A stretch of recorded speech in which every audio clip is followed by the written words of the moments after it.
Here in Harrington before Christmas next Sunday, and the Thunder could use some of that magic and maybe even a little force against the Binghamton Black Bears, who've beaten them every single time this season. Tim Nolan on hand, joined by Mike Basile up top the broadcast booth, and the Thunder are currently in a 13-game losing streak, but head coach Lou Santini has hope. He says that this team has been developing the past couple of weeks and just thinks they need to find a way to finish. That's 100% right. This is a team that last night worked hard against the Danbury Hat-Tricks team that has one regulation loss this season. They played them deep to the third period. Unfortunately, what I thought was a missed call late in the third period led to the dagger, which was Danbury's fifth goal late in the period. Also worth mentioning that they're going to be without Austin Weber tonight. He is suspended, but Susie back in the lineup, and we'll get you the rest of the starters on the other side of the national anthem.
Lineups for both of these squads, and we will start with, in fact, we'll give them both to you and go all the way around, and not many surprises for either side. Chris Corrigan, the starting center for Delaware, alongside Alex Susi and his other winger, Ryan Marker. On the back end, the first defensive pairing, Eric Oganezov and Alex Basie, with Trevor Martin between the pipes, and then Josh Newberg, Tyler Jurich.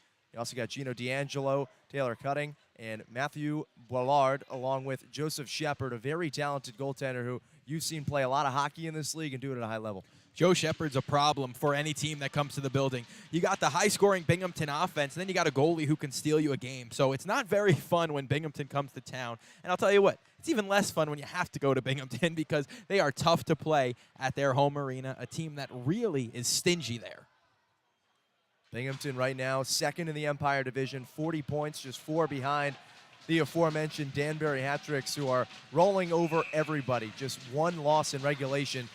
They sit atop with a record of 16-1-1. And all the way at the bottom, the Delaware Thunder, just 4 points, looking to flip the script this evening.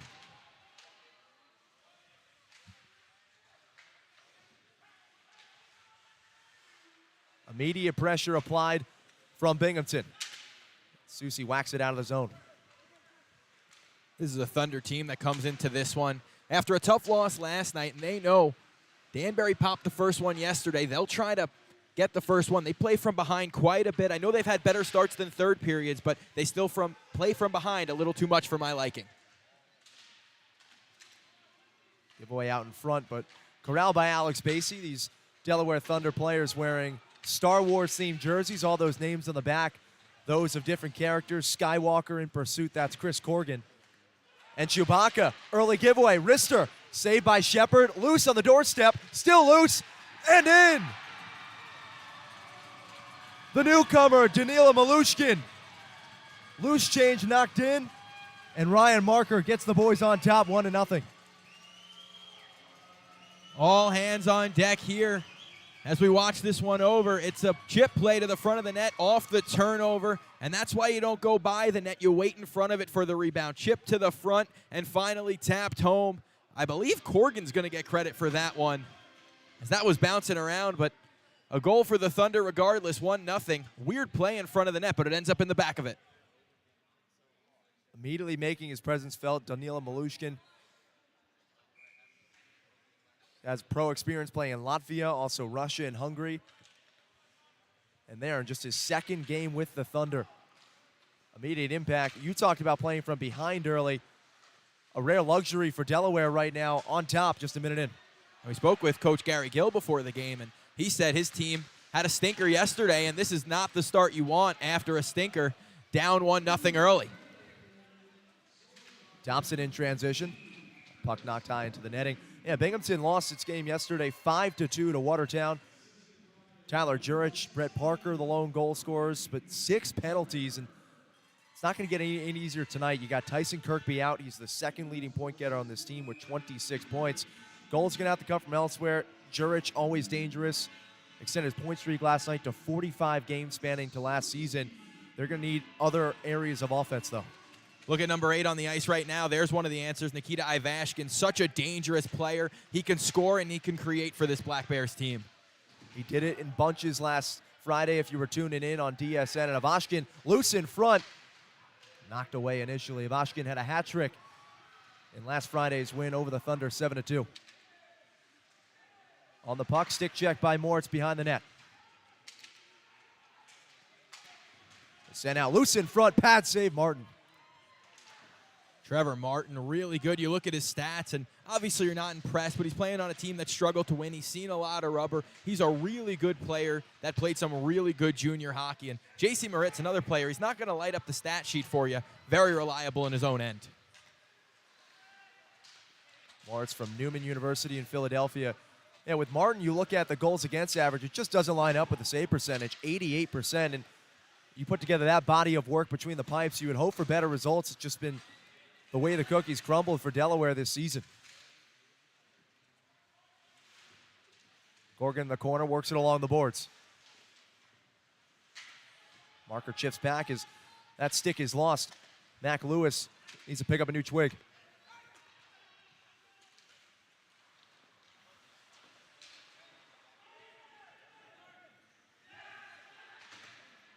Under a number of opportunities in the offensive zone. Marker drops off for Corgan in the corner. Pass slotted across. Marker, top of the circle, saved by Shepard. Bouncing puck loose, kept in the zone. Susi into the midsection. And Markle knocks it back into the neutral zone. And this top line, Marker had 2 goals last night, and it felt like the line got better and better, more dangerous as the game got on yesterday. Clearly, there's a carryover today. They potted the first goal and had a great shift as they just get off the ice. Bouncer Markle went ahead of steam. Backed up by Anderson. And Alex Basie did well to knock it back into the Thunder zone. But we'll have an icing. Touched up by Taylor Cutting. Face-off coming down to the Thunder end. A couple years back, Delaware's first year in the league, Taylor Cutting was a big member of the team. Very solid forward for Delaware. Was up in the SPHL with Macon. Played some defense for them. Had a long season with them last year. Now back in the Federal Prospects Hockey League with one of the top teams in the Empire, the Binghamton Black Bears. One man who had a lot to do with Delaware's first goal tonight, Chris Corgan. Also some experience down in Macon. He was there last season in the SPHL. Wilson in there on the face-off. Puck gloved by Martin. Shot came from Tyler Jurich, and every time he gets the puck, how many people have an eye on him? 45 straight games with a point, as you mentioned. You just got to think it's got to end eventually, but they've probably been saying that for the last 25, 30 games. It's the reason why this guy is a 4-time FPHL Forward of the Year and a 1-time MVP. And as that puck knocked off his stick by Malushkin, good back pressure provided by Gaffroff. Jurich is a phenomenal player, but he's not your best skater. He's not the biggest guy out there. He's the smart player. He gets to the right places, and he's got a lethal shot.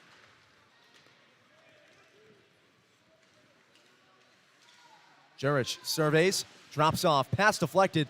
Basie got a leg out in front.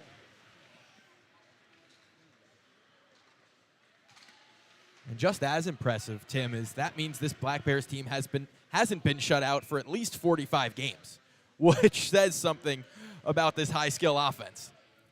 Absolutely. 4 points, nearly 5 goals per game for Binghamton. A goal differential of 26. This is a very, very potent offense, and seemingly every night. Last evening was an outlier, just 2 goals, and this is a group that can really fill it up. And if you're Trevor Martin, you're thinking, Danbury last night, okay, they averaged 4.9 a game. Binghamton averages exactly the same almost, so a tough night ahead for him, I'm sure.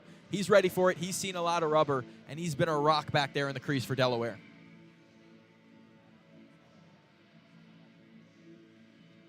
False start on the faceoff, back inside.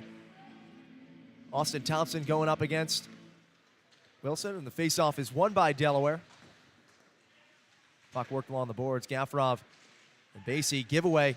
Avashkin behind the net, slotted through and in. Nikita Avashkin, the equalizer, and 2 goals to the first 5 minutes. Ivashkin, when it seems like it's not dangerous, it's dangerous anyway. Simple play from behind the net, but he's able to jam it home. It's a bouncing loose puck that he corrals and puts home. And Tim, it's as simple as that. That's a goal scorer's goal. 3 against Delaware last Friday, already won at the 15:34 mark in the first period. Ivashkin, he was FPHL Rookie of the Year last season, and he has just continued to ascend in this league. Sure, soon enough, you'll see him at the SPHL level and maybe further. It's a nice stick check by Marker. Battling for it in the corner. Worked along the boards. AC Moritz tips out in front, still loose. Shepard, big pad save. And Marker got to the rebound. Not many times is he going to miss from there. Shepard bailed out. I believe it was blocked in front before it even got to Shepard.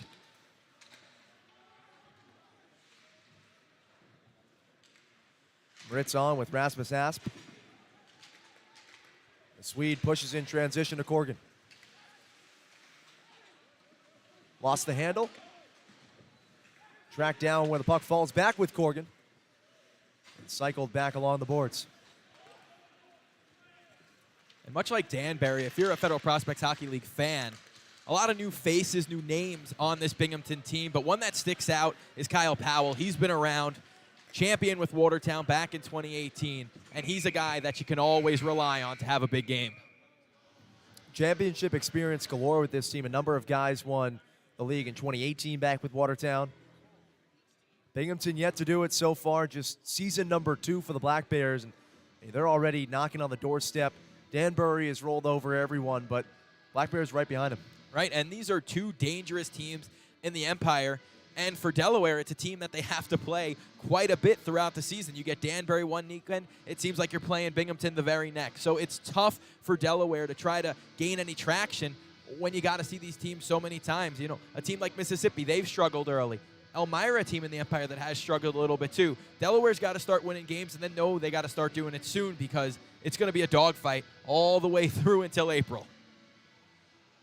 Part of the way you change that is you bring in new faces, and Danila Malushkin already making his presence felt in the first period.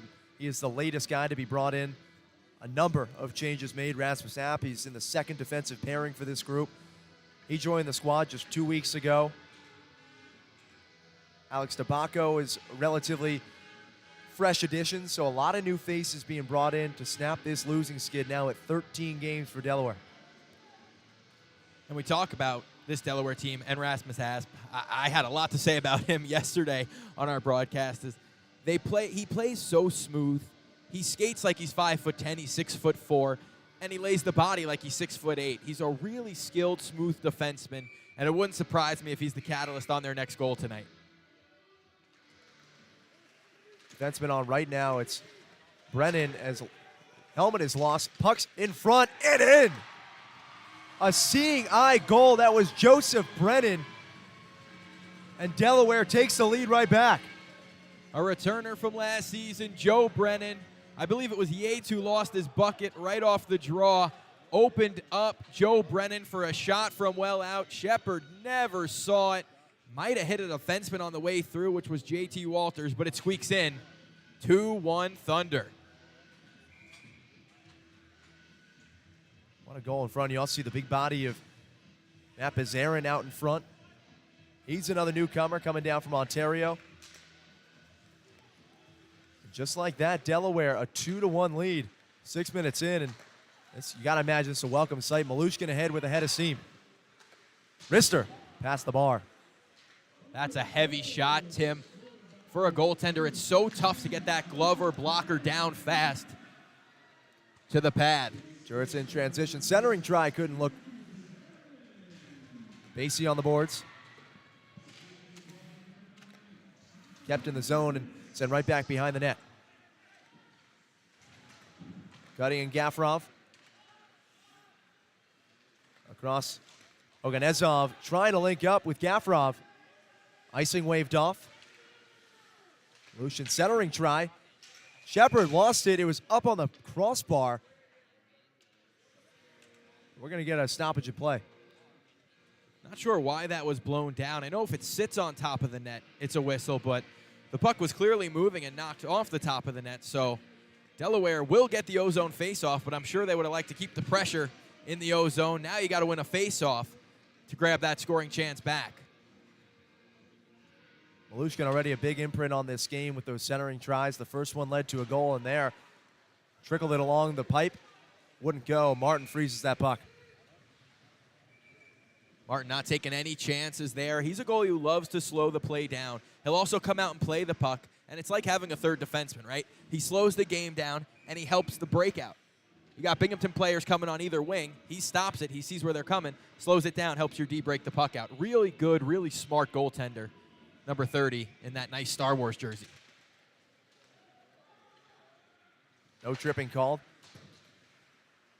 Puck held in the zone. Slide it back along the boards.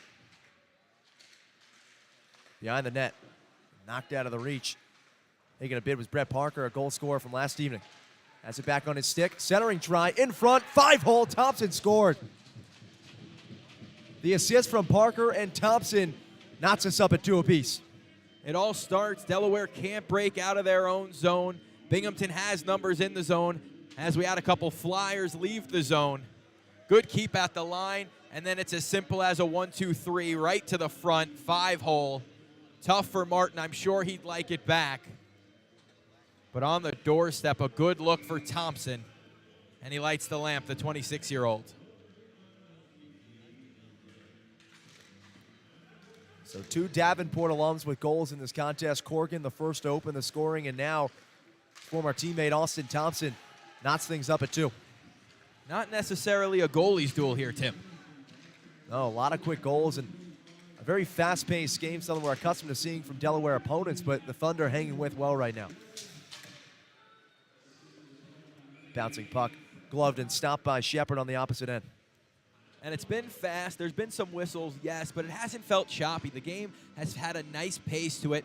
We have 4 goals in this contest. Back and forth it goes, 2 aside, and it just feels like you don't know when the scoring is going to stop because the chances haven't stopped coming since the puck dropped.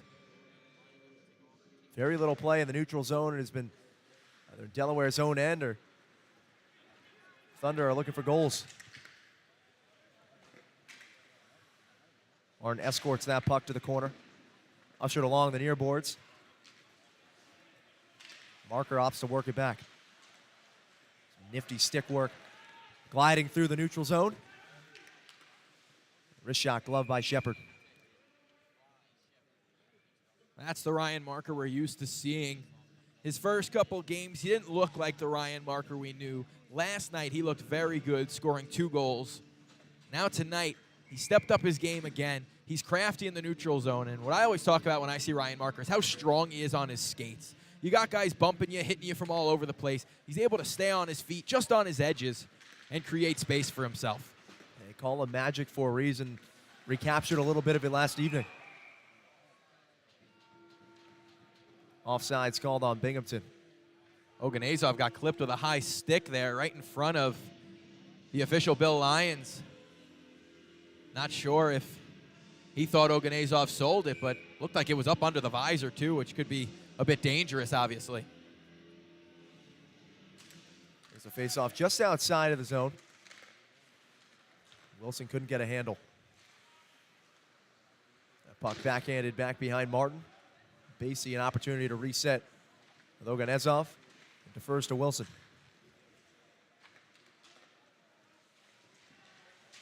Worked along the boards. Nice stick work, Malushkin. Basie flips it into the offensive end. Basie, a guy who's been with this team since the start, had a stint in the SPHL last season. Came back for a long stretch of games here and back for another season. He's worn the A since his first year here. A leader on and off the ice for this team. He has a lot of responsibilities. The A, he's also the team's enforcer. Often chosen to do battle if somebody else is getting pushed around as that puck's deflected up high into the netting. Basie will do whatever is asked of, and that's why he wears the A. I remember back last season, a game in January, on for 3-on-3 hockey, scores the game winner against Carolina, a real tough opponent right here at the Thunderdome. He scores some big goals. He's not going to have 20 to 30 a year, we know that, but he scores the big ones. He plays the big minutes, definitely out there on the PK, and even will see some power play time as well. He's also playing just days after getting his wisdom tooth removed, which is never fun for anyone. But Basie's no stranger to having some head trauma. This guy said he's been in over 160 pro fights.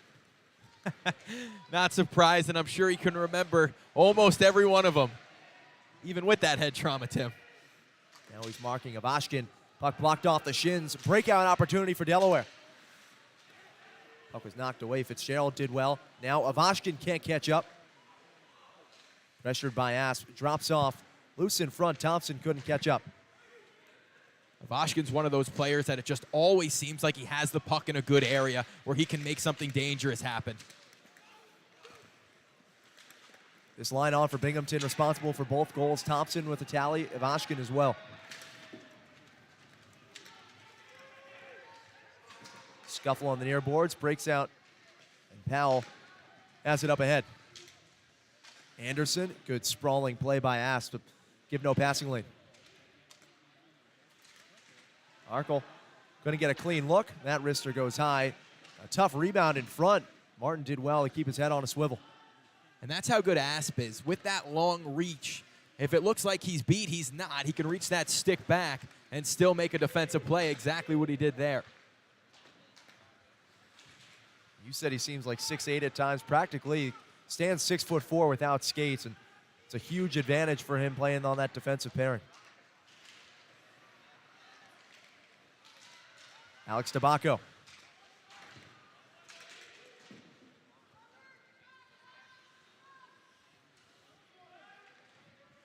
Two, 9 minutes to go in the first period. Delaware opened the scoring. Binghamton has responded with equalizers to both of Delaware's goals. Since I've started in the Federal Hockey League, Gavin Yates, number 62 with the puck right now, has always been one of my favorite players to watch. It's almost like he's jumping on skates because you look 1 second and he's not where he was a second ago, as now he's free in front. Yep, centering try. Great save, Martin. Right on cue, Gavin Yates alone in front. How did he get there? It's almost like he teleported there as he nearly gave Binghamton their third. Now he's working the boards, and that puck fought for and won away by Marker.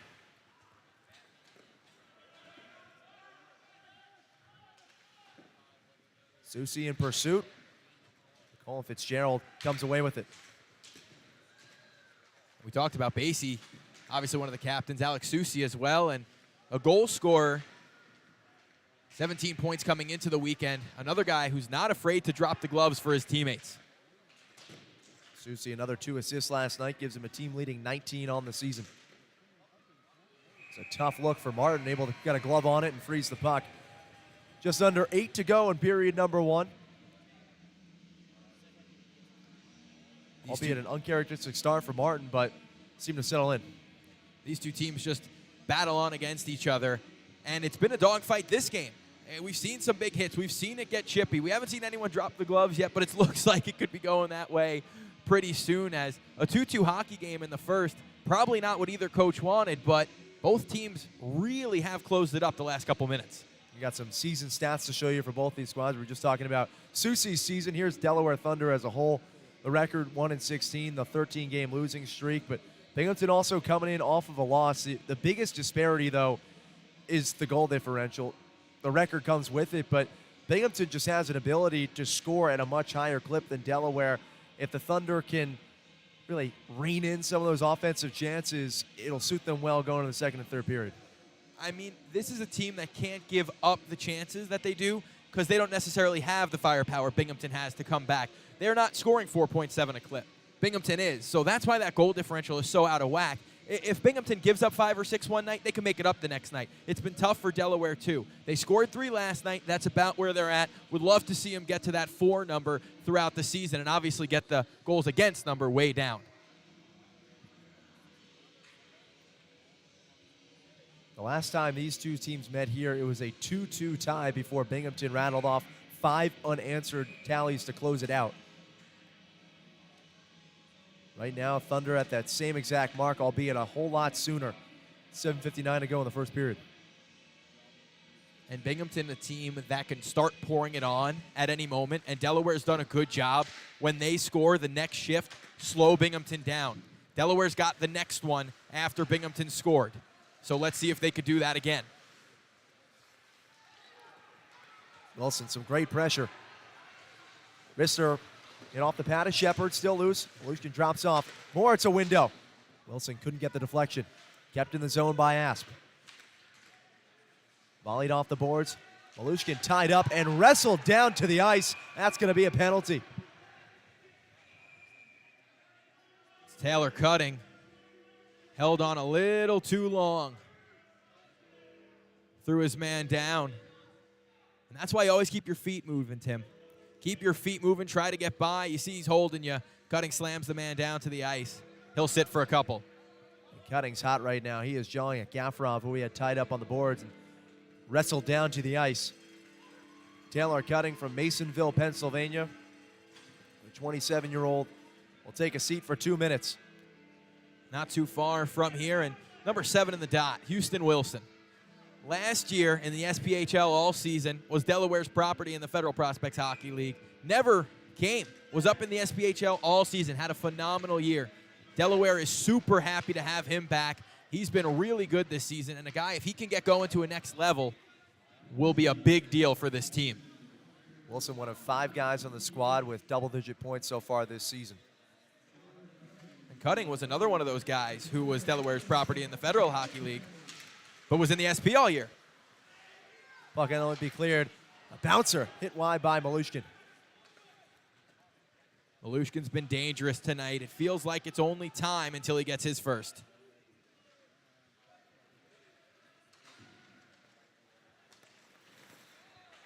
It's Malushkin. Works the puck back. Lets the power play unit set up. The Thunder converting at a 19% clip this season. The penalty kill for Binghamton up at 82%. Collision on the near boards. Everyone tries to regain their bearings. Marker calling for the puck.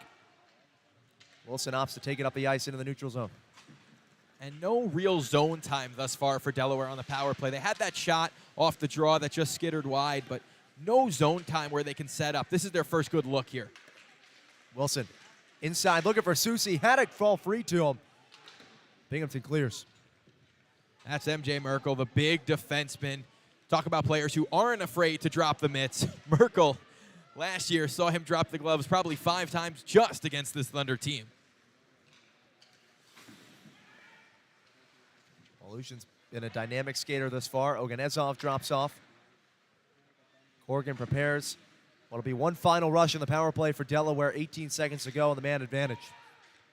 Chris Corrigan in his first game with Delaware scored 4 goals. Came up as a huge signing for this team and obviously centers 2 of the more dynamic forwards on this team.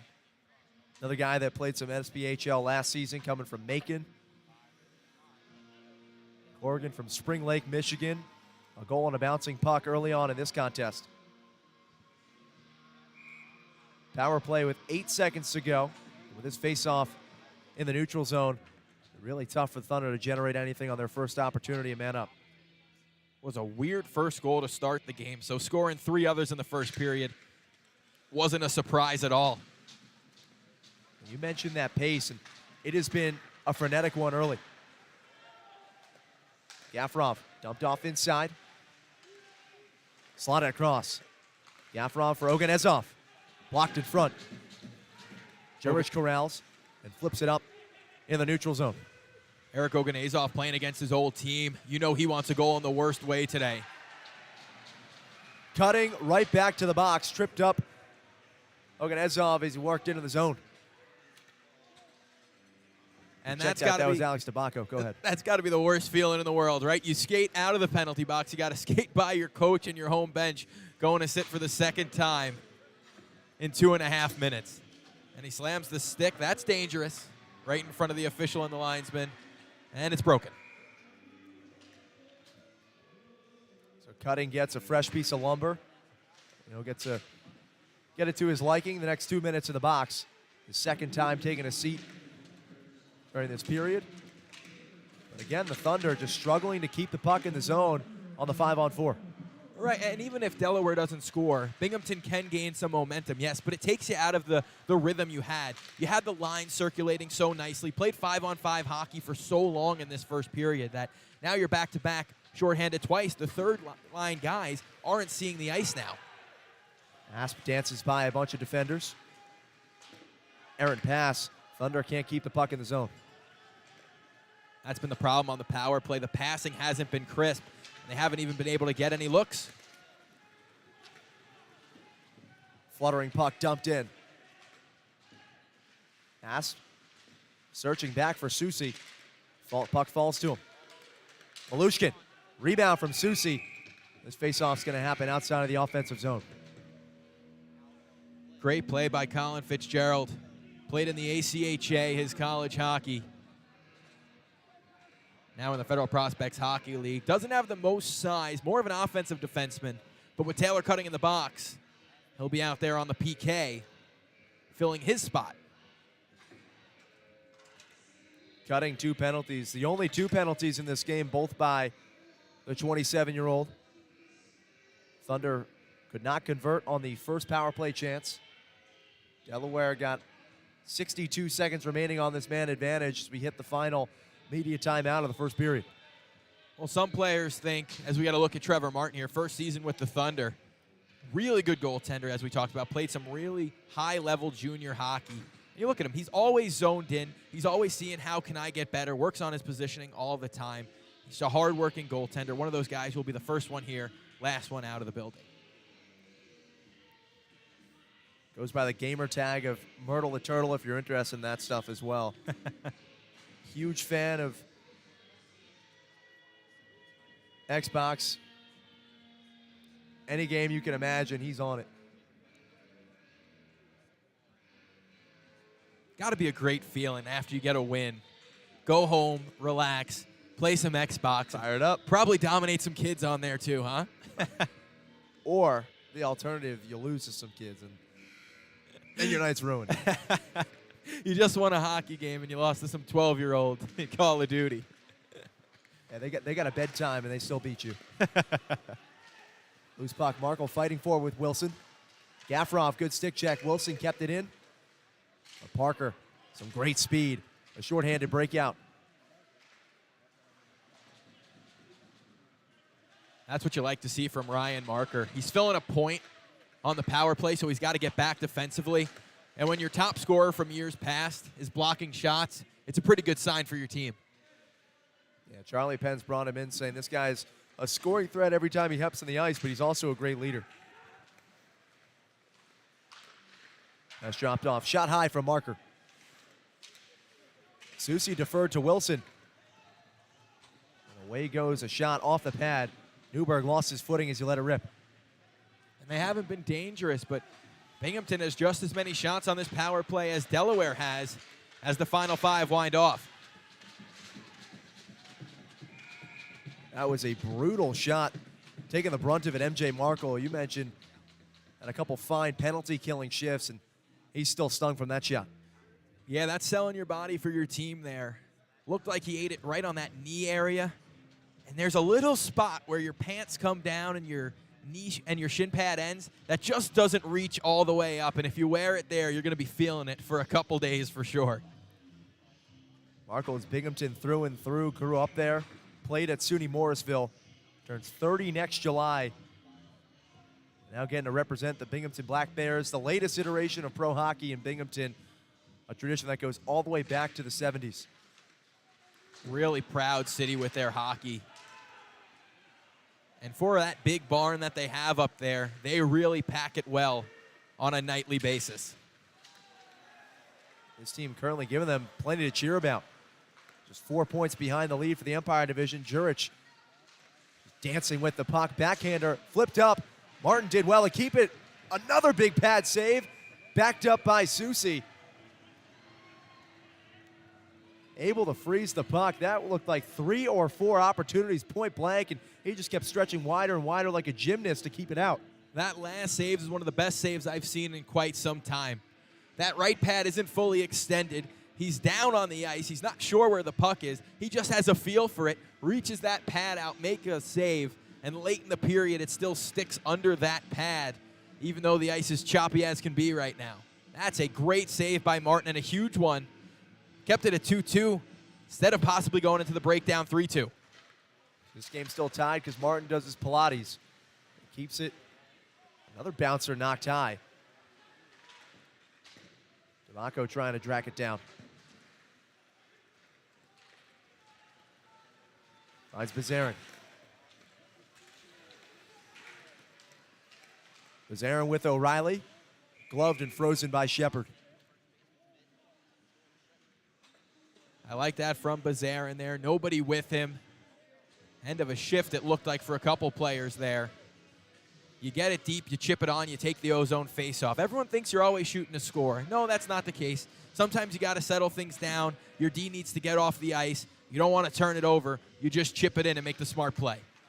Both goals from Delaware have been shooting just to cause havoc, and it's resulted in 2 tallies. I think you ask any coach at any level, and they would never argue a shot is the wrong play. You hope you get a bounce, a rebound, something, or the goalie just misses it. It could happen. The pucks on net, feel like coaches have been saying that since the 40s.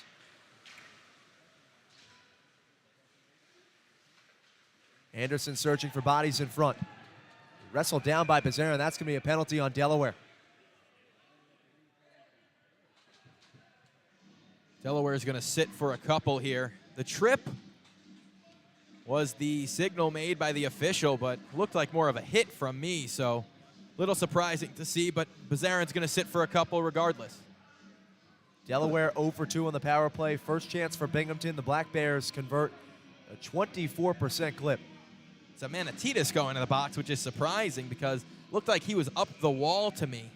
So I don't know if they got the wrong guy or it was totally away from the play, the penalty. It's got both of us befuddled up here, albeit first power play opportunity for Binghamton, and this one will go 3 seconds into period number 2. If Binghamton doesn't score. Right.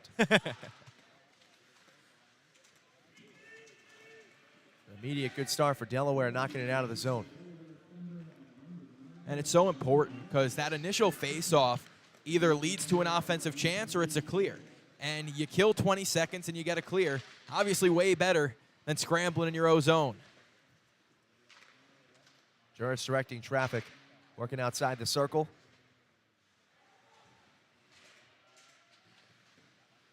Final on the near boards. Jurich trying to sniff it out. Marker did well. Tied up, able to knock it back down the ice.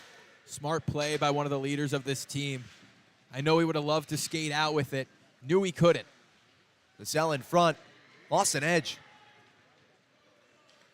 Wilson wants to break out. A long fluttering pass. And a hard carom to Wilson. Centering try that no one caught up to. Anderson sandwiches him against the boards. Good play by Wilson, but Anderson got back to make sure nothing dangerous came of that. Great stick work. Centering try. Jurich has Avashkin. Avashkin pad save Martin. Oh, man, Avashkin's thinking all I had to do was lift it, but what a save from Martin. You just get across as quick as you can. That's what he did. Great push off right to left, and Tyler Jurich is thinking, there's my point. Vashkin a goal already, now with a head of steam. Drops off, slotted across. Martin, initial stop made, loose. Millard for Thompson. Slap shot, wants it back, blocked in front. High, goal scored! Brett Parker. And with 19 and a half seconds remaining in the first period, Binghamton takes its first lead of the night. Those are backbreakers, my friend. I know it's a power play goal, but less than 20 seconds in the period. And what a shot from Parker. There was maybe a puck-sized piece of net available, and that's exactly where he goes, over the shoulder of Martin. And it's a 3-2 hockey game, a 5-goal first period, and the Black Bears got 3. You pop the water bottle up like that, you want to put it on the highlight reel. You mentioned it, not much space for Parker to slot that one home, does it so anyway. So indeed, this power play will not run into the second period. Binghamton, one chance of the man advantage, 1 goal. The bouncing puck sticks up a quick 2-on-1 for Binghamton. Jurich in the waiting seconds, shot off the bar. Oh boy, that would have been a backbreaker. They would have had the backs broke twice in just 20 seconds. Tyler Jurich can't get in that free. That's just some things that can't happen. A 4-2 lead could have been going into the break. A 2-on-1 after the goal. Unacceptable. Could have been, right? The story of Delaware's season right now. And I like where Martin was. I know he didn't make the save, but he popped out aggressive, makes the save. And that's all she wrote for the first 20. Delaware led in spurts. Equalizers twice from Binghamton. The Black Bears, though, a goal that will not be answered until period number 2 as Binghamton takes a 3-2 lead into the first intermission. On the other side, we will have highlights and plenty to break down for you folks here on the Delmarva Sports Network.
About ready to rock and roll here in the Thunderdome as both sides get set for period 2 action.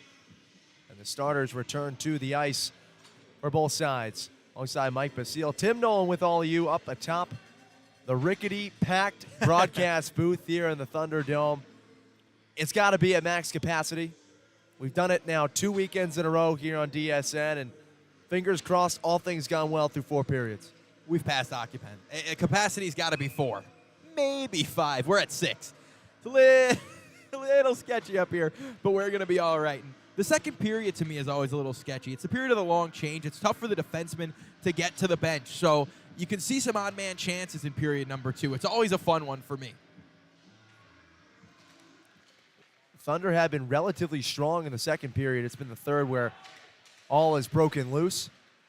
An initial face-off win for Binghamton sets up an early breakout. Oganezov snuffs it out.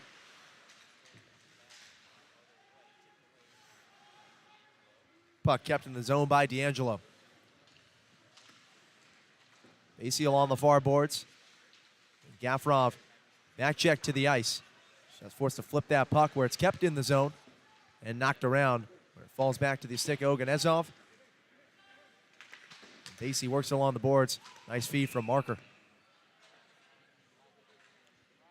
Quick offsides gets our first stoppage of the period. Offside play there on Binghamton. And another player for Delaware who comes back from the end of last season is Brendan O'Reilly. Another solid player. Comes in, willing to drop the gloves for the team, throws the body around. Energizer Bunny type guy who's added a little skill to his game since last season. Comes in better shape this year too, and has looked really good early in the season here. Thompson threads the pass, Rice to Rasmussen.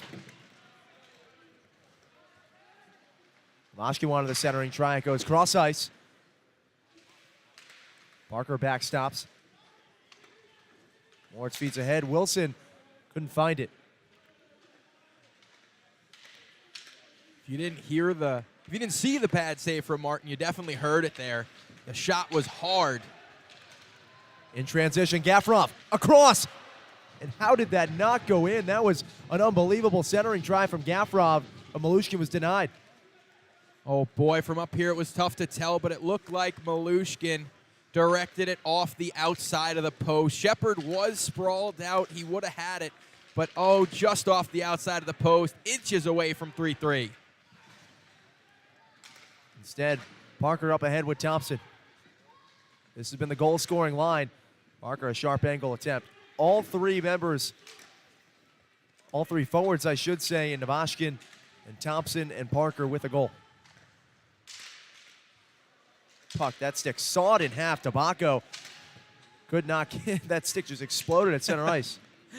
That definitely means it was broken at an earlier point in the game as Ivashkin goes offside. That was just a pass up the ice to him, and the stick failed him, and that's a $200 broken toy is what it is. So we've seen Cutting demolish his stick in the penalty box in frustration. That pass shreds the twig of Tabacco. See, I don't feel as bad for Cutting as I do Tabacco. Just totally different scenarios there. Face off just outside the zone. Yates beat by Corgan. A miss hit. Puck falls back to Yates with Anderson. Goal for Binghamton. Trevor Martin was caught on his heels. Anderson makes him pay. Binghamton doubles the lead. Gavin Yates is such a good player.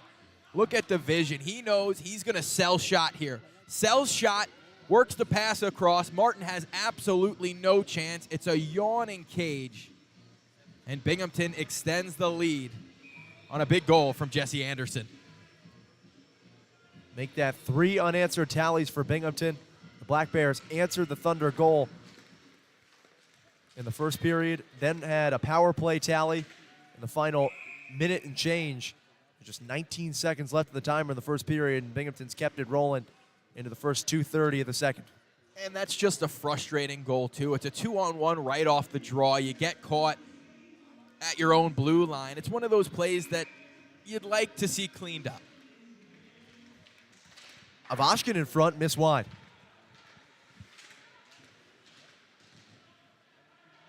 Work back along the boards. A rip from the point. Rebound back out past Wilson. Shepard's found his groove in this one. He's been looking really good since that second goal.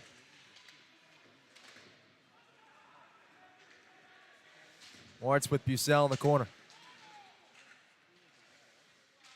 Vashkin leaves off for Wilson. Houston Wilson. Couple of pirouettes. Flips it up over the cage. Stoppage in play. Shepard kicked the net off when Wilson threw it in front that quickly. He tried to use the post to help him push off and get square to the puck. But the only thing for Delaware that helps there is Binghamton can't make a change, but I hate it because you lose a scoring chance. Not that Shepard did it on purpose or anything like that. It's a tough break, but Delaware loses a scoring chance, and the net really barely came off. I'd like to see the ref just skate behind and push it back on its moorings. Backhander from Marker. Puck flies out to Brendan. It's the third defensive pairing now on the ice for Delaware. Martin lets it run for icing, and face-off will return to the Binghamton defensive end. We'll see if Binghamton changes their play style at all. Up to, I know there's a lot of hockey to be played, and they're a fast-paced team who like to bring it. I don't think we'll see any change, but maybe some red line and chip-ins on plays where they'd like to skate it up. Just make sure you get your defenseman back. And that third forward, the center, maybe you won't see him in as deep on rushes. If last weekend was any indication, this team loves to keep the pedal to the metal. Binghamton won last Friday 7-2, and then back at their place 6-3 the following day. And a quick 3-on-2 materializing with Yates, who assisted on the previous goal. With Bucell, Yates pass deflected, back check by Susi. Takes a tumble into the boards. Alex Susi, if he's not scoring goals, he's still helping out in the defensive end. It's a really good play from Susi getting back on the always dangerous Gavin Yates. He's the true definition of a stat sheet stuffer. Leads the team with 19 points, also has 119 penalty minutes. I said unfathomable. You countered with believable. I said believable for sure.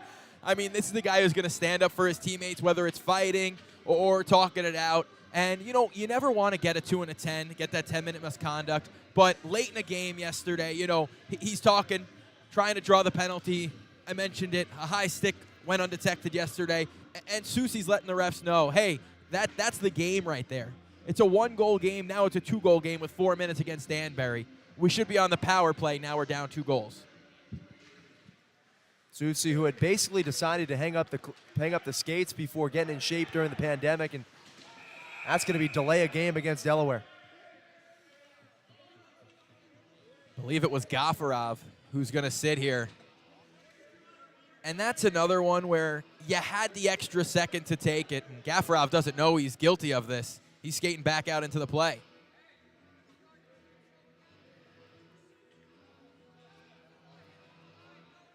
Gafarov finally ushered to the penalty box. Binghamton 1 for 1 on the power play. That goal right before the horn in period number 1. Another chance of the man advantage here in the second. And what was once a Delaware lead and a neck-and-neck game throughout could now very much swing in favor of the Black Bears. This is a huge kill for Delaware. 5-2, not even halfway through the third is a big problem. Jurich into the chest. Martin secures it. We talk about the dangers of being up here. We almost just had a big problem, but we avoided it. And Delaware has to avoid a big problem here, which is that 5th goal. My apologies. Second period, obviously, not the third. Newberg into the circle, doing the face-off duties with Wilson. And another win for Binghamton. The Black Bears are really dominated in the circle. Giveaway, Malushkin lost the handle, turnover. Martin knocks the goal off its hinges. They're playing on here, which is surprising. But that's what I talk about with Martin. Look at this. Yeah, Malushkin, always dangerous skating. It's tied up with Shepard. This allows possibly a breakout for Binghamton. Into the zone, Bucell. Slap shot, Jurich. Sticked away, Martin.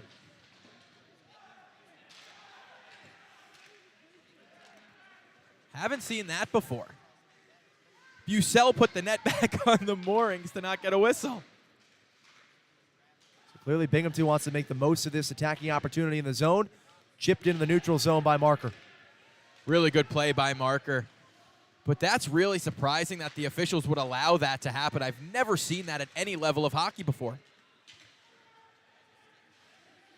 And even more curious, Martin didn't make any kind of indication that the goal was off its moorings to get a stoppage. Really weird play that I haven't seen, and been calling hockey for 10 plus years now, and I don't even know if that's legal. Avashkin too far for Parker. 30 seconds remaining on the man advantage, and Thompson works in from the point, slap shot. It's wedged in between the pads by Trevor Martin. That's a really good save by Martin. He comes out to the top of the blue paint. He doesn't see the puck at all. He just gets as big as he can. And with 27 seconds left to go on the power play, we get a quick break in the action. But again, 4 goals against, but it doesn't tell the story of Martin's night. Now, you look at Trevor Martin lift off that goaltender mask, and I have to say I'm a little disappointed given when we talked on an episode of Ringside, Trevor was explaining all the different decals that he's had with helmets. He's had John Wayne on a helmet. He's had tributes to when he was at Waterloo, different city icons around there. He really puts a lot of thought into decorating his mask, and it's been pretty plain Jane since coming to the Delaware Thunder. This is his first year down in Harrington, and I guess he just hasn't found the right artist yet. I don't know what's going on. Maybe he's got to find the Harrington vibe for that certain artist to be able to put him on the helmet. But there we got to look at the Black Bear bench. Coach Gary Gill, first year with this program, and he's done a really good job. This is a team that has a ton of talent, but when you have a ton of talent, you got to manage that, right? I'm sure Ivashkin wants to be on the first unit. Bucell wants to be on the first unit. Cutting, Jurich, all these guys. Hey, we got too many players. Some guys are going to be on the second unit. Some guys will get on the PK. Some guys won't. That's got to be a tough situation for a first-year coach. First-year coach who says that he wants to further build a championship team. That's the exact reason why he was brought in to coach this Binghamton group, and right now he's got the Black Bears off to a great start this season. Definitely looking like them and Danbury are in a force field to head for that Empire title. Puck dropped off for Thompson. Parker surveying. Now a wrister. Popped up in the air. Avashkin off the rebound. Still loose in front. Martin kept it out. We return to even strength. Gaffarov back on as that pass was slotted across. Away from Powell. And Gaffarov hits it back into the neutral zone. Lushin gives chase. That's going to be icing. Really good kill by Delaware there. They say your best penalty killer has to be your goalie. It was Trevor Martin with a couple good saves there to keep it at a 4-2 game. And now for Delaware, you build the momentum off the kill. You get your top line out there and you let them go to work. Newberg returns to the circle. The top face-off man for Binghamton. And he has dominated Wilson, but a win there, so it goes right to the stick of Asp.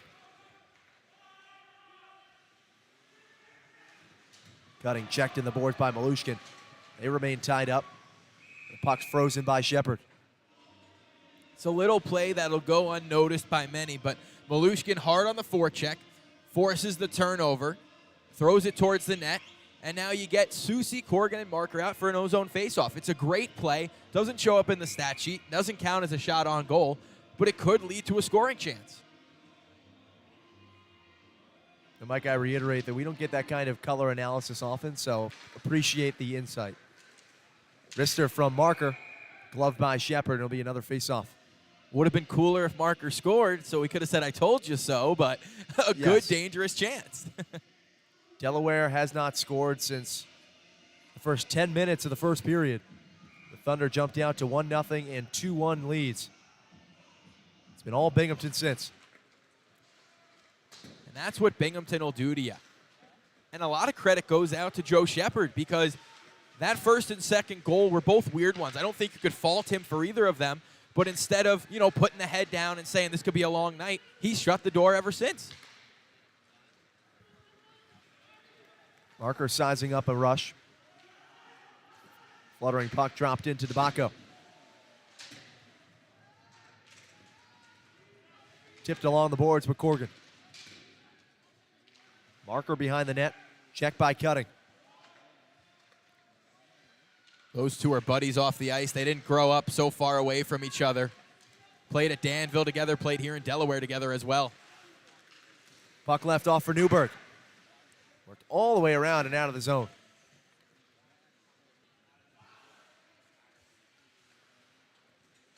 Powell, former defenseman of the year, sizes up that rush. Jurich leaves off for Thompson. Back in front, knocked off the stick. Might have been that right blocker even for Martin. Jurich walks on, puck tied up. Knocked behind by Brennan. Joe Brennan's had quite the game today. Scored the goal, blocked a couple shots, and has been really good in all three zones. Joe Brennan, a Philly native. 26-year-old lefty on that third defensive pairing with Alex Tabacco. Another player who spent some time in the SPHL with Fayetteville. Avashkin eyeing goal number 2, blocked in front by Tabacco.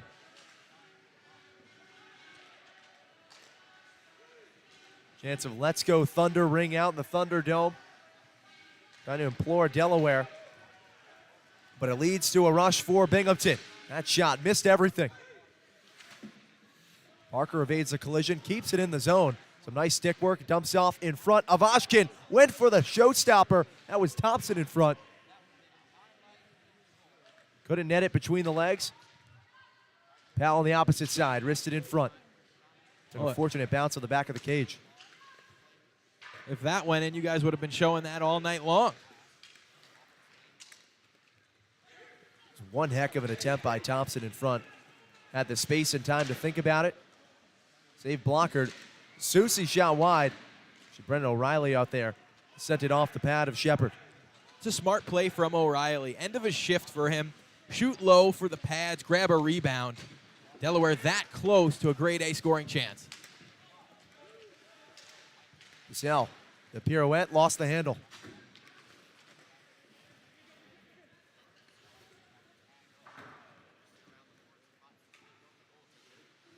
Around the boards with Anderson. Walks on in, shot wide. That's off. Off again, no call. Martin couldn't find that puck. It was a great shot. Marco calling for it. Puck gets worked behind to Bussell. Loses his footing with Oganezov back checking. Now good work by Basie. Spun down. It's going to be a penalty on Alex Basie.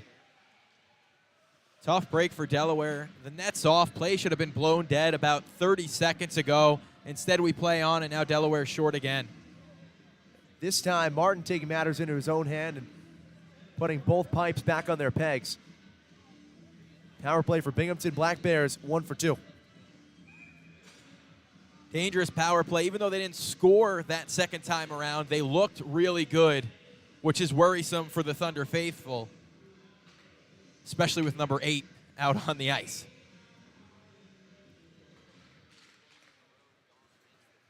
Face-off one, but knocked down to the zone. Thompson forced to recontrol. Avashkin surging into the zone. Slap shot. Backed up by Avashkin. Top of the circle. Thompson from the point. Glove by Martin. That's not a great look on the power play for me. Nobody in front. A shot high that's going over the net if Martin doesn't glove it. If you're going to shoot with nobody in front, you got to shoot low, grab a rebound, something. You don't want an easy save and a whistle. Trevor Martin, if he sees it, he's going to stop it. And if you're just joining us and see those names in the back that looks nothing like Trevor Martin, it's Obi-Wan Kenobi, and that begs me to ask you the question, favorite Star Wars character? Oh, it's got to be Chewbacca. I mean, I'm just a happy-go-lucky, funny guy, and I know he's not intended to be that, but he looks it, and it's always been him. But there's a lot of great characters. I've watched them so long ago, and I got to catch up and watch again. But Darth Maul was probably the coolest-looking dude there was. It's a double lightsaber. That was pretty sweet, wasn't it? It was. And why have one? You have two. Or General Grievous, you could go 4. Phew. General Grievous was a bad dude. He was, but these jerseys are so cool. And obviously Yoda's awesome too, R2-D2. That's Ryan Marker, obviously. But a lot of fun tonight. And after the game, these jerseys get auctioned off, which is super cool. So the fans get to come on the ice, take a picture with the player, and it's just a cool opportunity that they get to have. And that's why minor league sports are so awesome. You don't get that in the NHL at that level, obviously. So it's really cool to be able to do it here. And Charlie Penn's has been eyeing not just doing community building nights like this, but also a lot of charitable evenings and games. They're doing ALS night for the first time. That'll be on January 28th of 2023. Crazy that's the next year on the calendar, by the way. Absolutely crazy. Seems like they're jumping by 2 these days, and I'm not getting any younger. Jurich did well to keep that puck alive. Martin got a glove on it.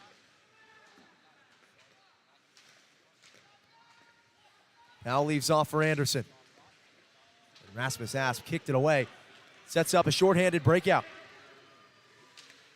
Susi searching for space. Puck drops off for him. Marker controls, has DeBacco all the way back. They keep it in the zone momentarily. And Asp just works it along the boards to Susi.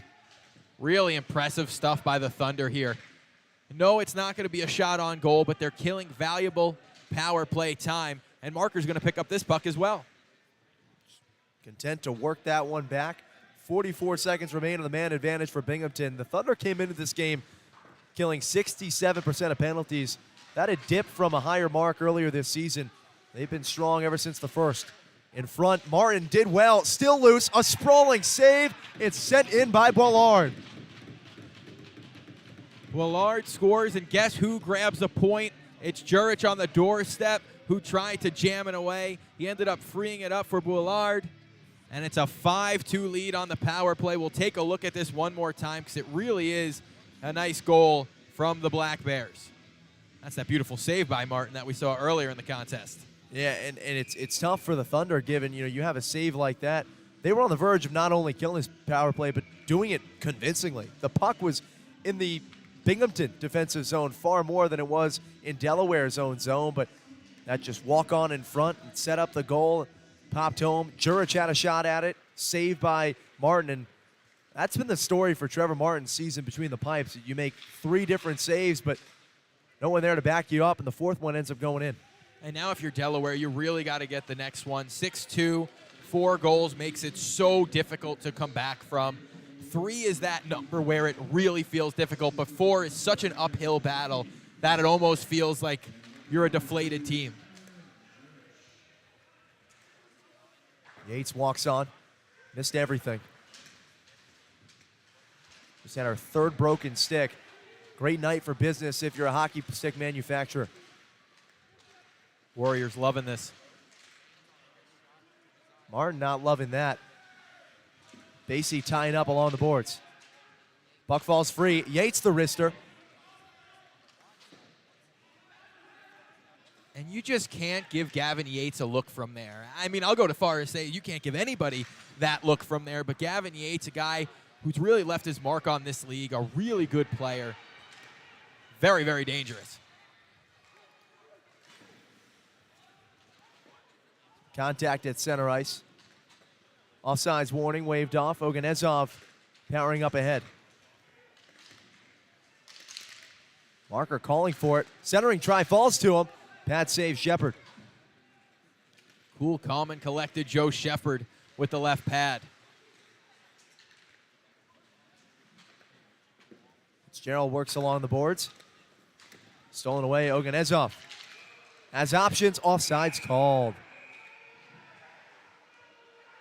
A lot of yelling and screaming from the Delaware bench. That was a 4-on-1 opportunity. Was not offside. Marker waited. Not sure how that play is offside, but they say it was. Obviously, the linesman had the best view, but I would have loved to have a second look at that. Now Marker's going to the box. He's less than pleased. Marker's going to sit for a couple here. He heads to the box for braiding an official. A day ago, you had Austin Weber given a major. He was tossed from the game for abuse of an official and forced to sit for this contest. And obviously, when you're a team that's struggled, the frustration comes out a lot easier. This isn't a team that's, won a ton of games this season, so That doesn't help, as here we get a look at the offside call. We'll slow things down. Marker's foot behind the line. He's offside. I can admit when I'm wrong. Ryan Marker, a step offside. Great call by the linesman, and that's why they're on the line and we're not.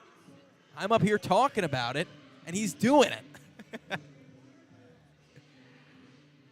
Ryan Marker probably going to benefit from seeing that replay as well. He gave the referee an earful heading off the ice. Just a minor. He heads to the box after Binghamton converted its last power play opportunity.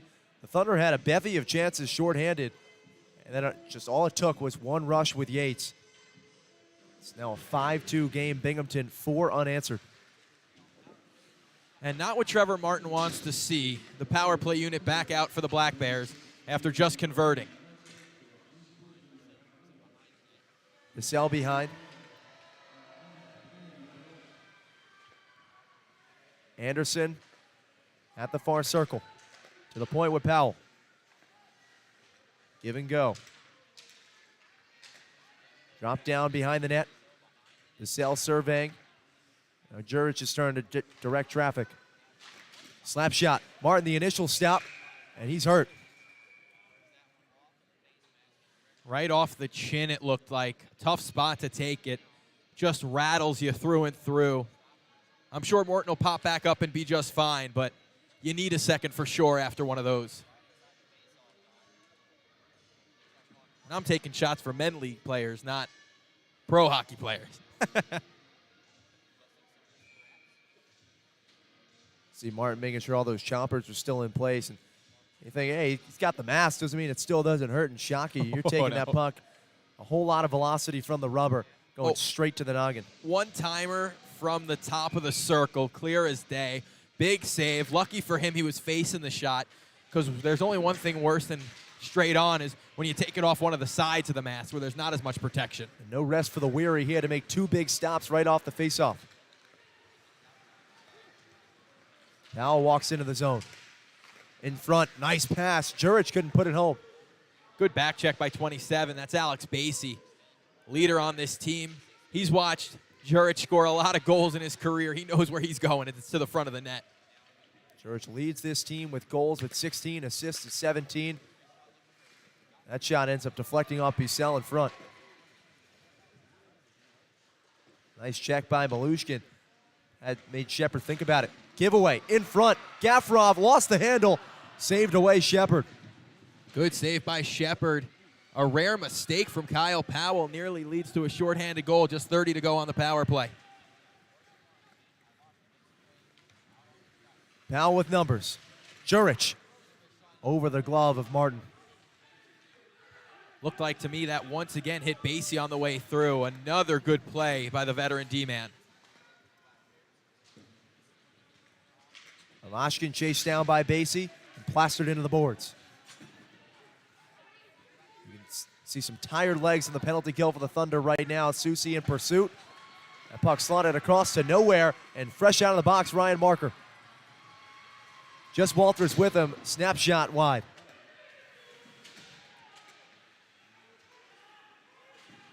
Dangerous chance out of the box for Ryan Marker. Lucky for him, he's just got 2 minutes. A lot of times that's a 2 and a 10. Bouncer in front. It's corralled calmly and worked off the boards to Parker. Delayed penalty. Back to the box go the Thunder. This time it's Movali. Delaware can't catch a break here, and that one, clear as day, an interference call, but Delaware's got to feel they've been to the box now the last 4 times. They've been short. Conversely, last night, penalties told a little bit of the story in the loss for Binghamton. 6 total. But so far tonight, Binghamton just 2 penalties, both of which coming back in the first period. The Black Bears have just played cleaner hockey throughout.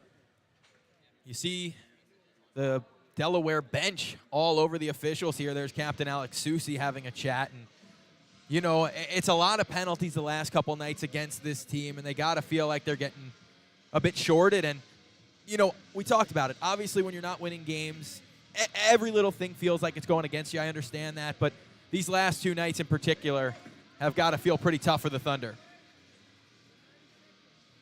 1-16-1 on the season. Elmira is 13 points clear of the Thunder for fourth in the Empire Division. It's been that kind of start to the year for Delaware in year 4. And it's Christmas before you know it. And the season gets shorter and shorter and shorter. And if you don't start making up ground now, it doesn't get easier as the season goes on.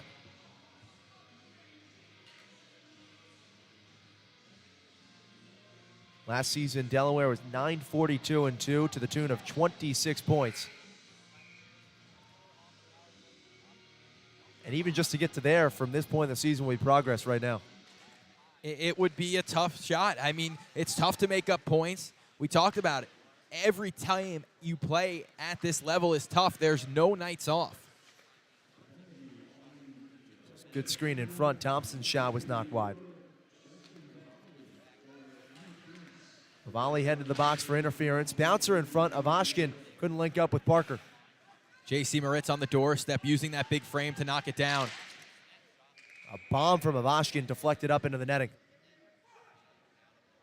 It's not a great look for me. Again, traffic in front, yes, but more traffic standing right in front of you, and Alex Susi easily deflects it up and out of play. Avashkin getting a talking to from Gary Gill on the bench as they set up for the faceoff. Maybe Gary heard me up here. Said, Mike, you know, I agree with you. Avashkin, one of the young promising stars of this league, just 22 years old. Jurich so composed with the puck. Powell lost it. Shorthanded breakout. Gafrov one-on-one with Shepard. Scores!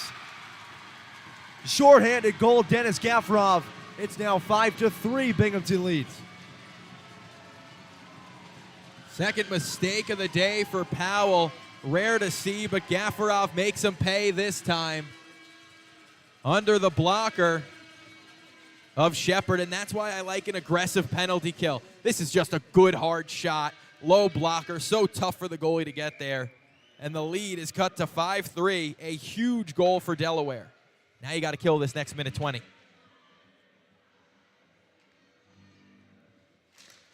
Could that bounce be just what Delaware needs? So a minute 17 left in the man advantage and a couple more ticks remaining in period number 2. The Binghamton run stopped at 4 goals. Icing called for as Basie hustled down to get to that puck. It was close. Newberg was bearing down on him. Couple vets in the league, but Basie won the race.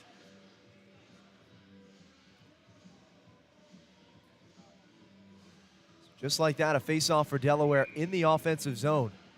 Albeit 4-on-5, and it'll be Marker doing the duties on the draw. Icing the puck on the penalty kill is never what you want to do. You have a D-zone face-off, and you got to go the full 200 if you want to get back to the O-zone. Marker tied up with Newberg, and Binghamton Center wins it. Anderson sporting that full face covering visor. Wraps it around the boards to Bussell. To the point with Powell. Bouncer in front, up into the netting, and all the way out of play. And you don't realize until you work with a team how much the players hate having to wear any type of cage or visor over their face. Any little thing can throw off your normal routine. Hockey players are also so superstitious that it's not rare to see.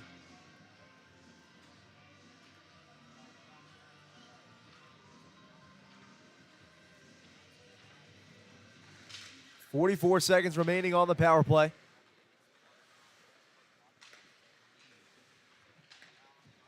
And Parker is struggling to get a hold of that puck. Malushkin knocked it. Parker ends up back with the puck. Avashkin walking on in front. That shot just wide. Mac Lewis was eyeing his first goal of the contest. Really great play from Ivashkin. Such great vision for a guy who's used to scoring goals, trying to set it up, and that could have been a penalty against the Black Bears that goes undetected. Here a giveaway, and now a breakout. And DeBacco has to hustle back. It's just Basie defending. 2-on-1. Falls to Parker. DeBacco, the great back check.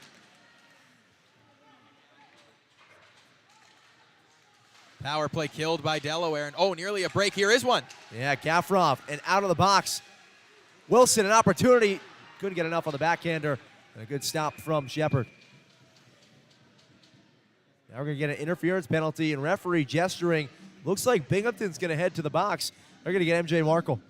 Interference call on Merkel, who's shocked. I didn't see it. Was behind the play.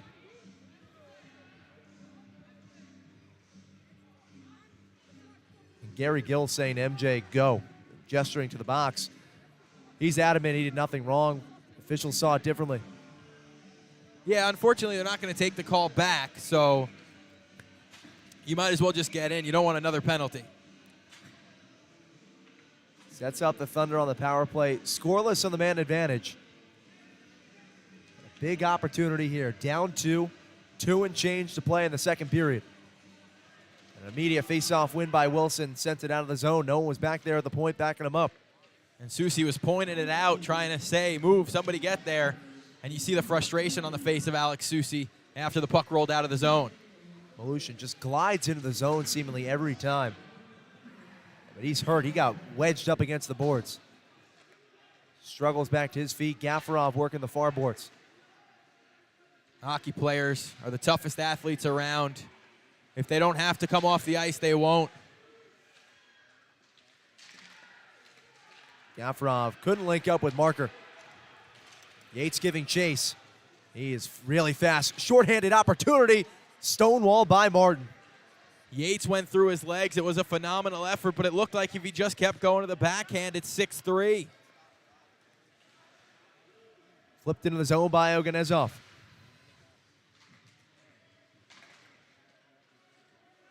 Has the puck back on his stick with Marker behind him. Drops off for Wilson. Centering try. Slotted across. Marker's turn to direct traffic. Angles one in front. Now behind. Oh, and a tough fall in front. Susi hit the deck, no call. And he is looking, he wants to fight. One glove's drop, and he is laid out. Cutting sandwiches Susi. Wilson fired up.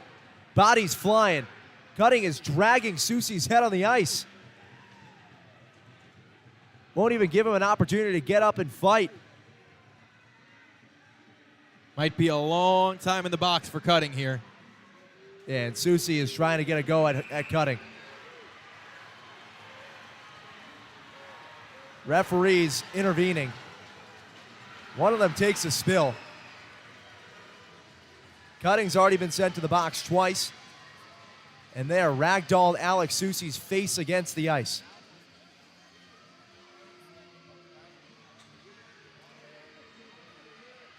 No trip to the box.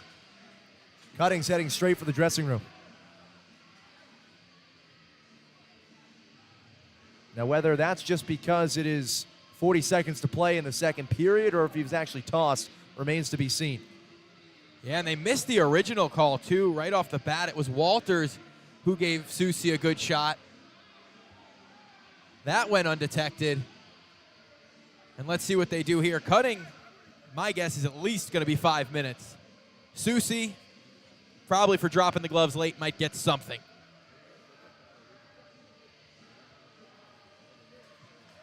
Cutting's insane, plain and simple. We saw him last Friday, and it was second period, it just ended. Go to intermission. And Alex Susi, mind you, didn't dress for that entire game. He couldn't play because of an infraction in the previous game, so Susi's out. He's in street clothes.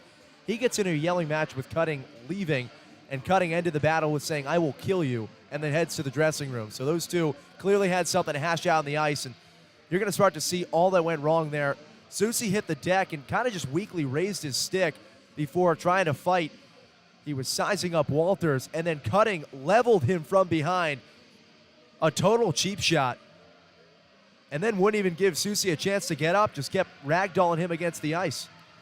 Well, looking up on the clock here, we got 31 seconds still on the Merkel minor. Susi's got 2 minutes up on the boards, and it's 5 minutes up for Cutting, which comes as no surprise. But the 2-minute penalty against Walters, if they just call that, none of that happens. That's the problem. That's how you let a game get out of hand, and none of that needed to happen. If you call the cross-check on Walters, everything stops. The play's over. We'll have a 4-on-3 for the final 30 seconds And we'll have an extra 10 where it'll be 5-on-4 action. Susie's in the locker room, and plain and simple, the refs lost the game for a couple minutes there. Hopefully they can gather it back in.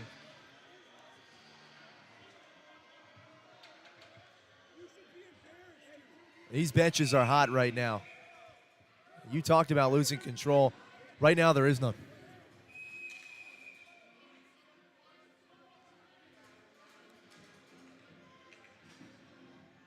Now, again, we're up in the press box on top of the box, so all we hear is the shouts and feel the rumbles shaking back and forth. Can't actually see what's going on beneath us. We're getting a look, and a whole lot of eyes are towards the penalty box. That's about it. Finally, play resumes. Gaffarov, a golden opportunity whiffed. Had an open net staring right at him, and he tripped. Swing and a miss for Gaffarov, a grade A chance to score. I believe it was Thompson who had his stick in there to cause a little bit of chaos.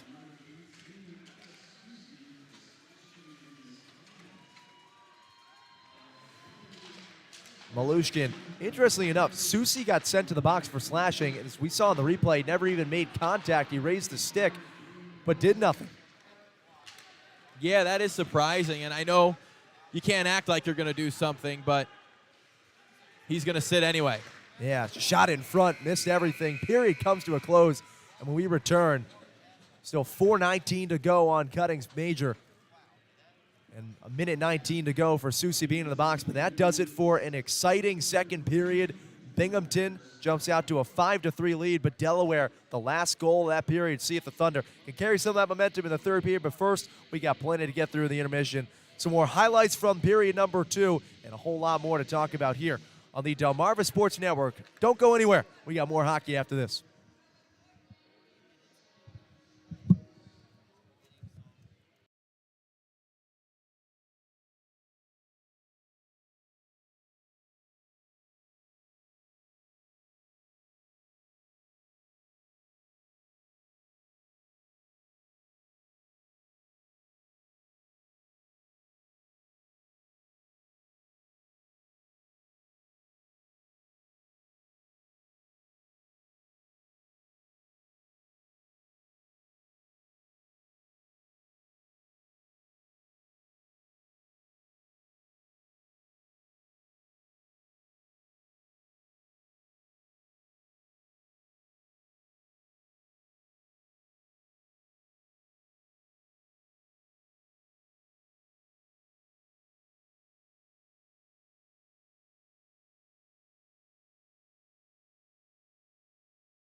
Final period of play here in the Thunderdome. Delaware trailing by 2. Tim Nolan with all of you. Alongside Mike Basile joining us, and former and current Delaware Thunder voices on hand to see the final 20. Maybe see if we can bring some magic to help Delaware snap this 13-game losing skid. And a bouncing puck, a whiff in front. Rasmus Asp just chunked it. It's like when you take out your sand wedge from 60 yards out and you just get a little too much of the fairway, unfortunately. Basile, the giveaway. Nifty move and a nice stick work by Martin to keep that away from Jurich. Oh boy, the ice is very wet, you can tell. The puck's not moving well at all right now. And I don't love that for the third period for Delaware, who's got to get up the ice. You could tell Marker really had to force that puck along the ice. Oganezov. Check by Powell. Puck starting to speed up a little bit as the traction picks up on the surface. Marker just taking his time. Pursued by Basile all the way down behind the Thunder goal. 4-on-4 right now, and there's my issue right there. Marker tries to look at this. This is really bad ice right now. Yeah, now it could work in the Thunder's favor on this end, but it seems like all the problems with the surface are in the Thunder zone. Power play for Delaware, but here comes the chance the other way first. Yep. 3-on-1 shorthanded. Gaffarov slap shot into the chest of Martin. Corgan ties up Basile on the netting. It's knocked ahead. Gaffarov with Marker. Gaffarov or Wister off the right pad blocker, and Ivashkin checked that. Malushin couldn't keep it in the zone. See what Delaware could do on this power play now. I'd like to get them settled, get in the zone, and get set up. Malushkin offsides, waved off. Marker drops off. To the point with Marker. Malushkin, wrist shot into the chest. Shepard couldn't see it. It was a great screen by Bazarin, and Houston Wilson got popped up high. Walters might have got clipped too. That was right in your television set. Watching Wilson get hit up high, and Wilson showing blood here. A huge chance for Delaware here. Should be a 4-minute power play.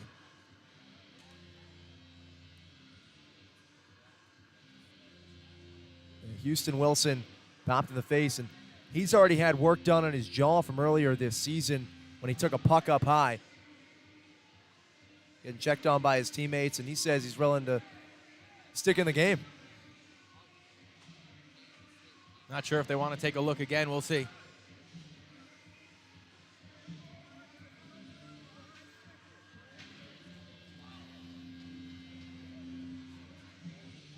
So 2 minutes of 5-on-3 time now, and with the double minor, Delaware could score 2 5-on-3 goals.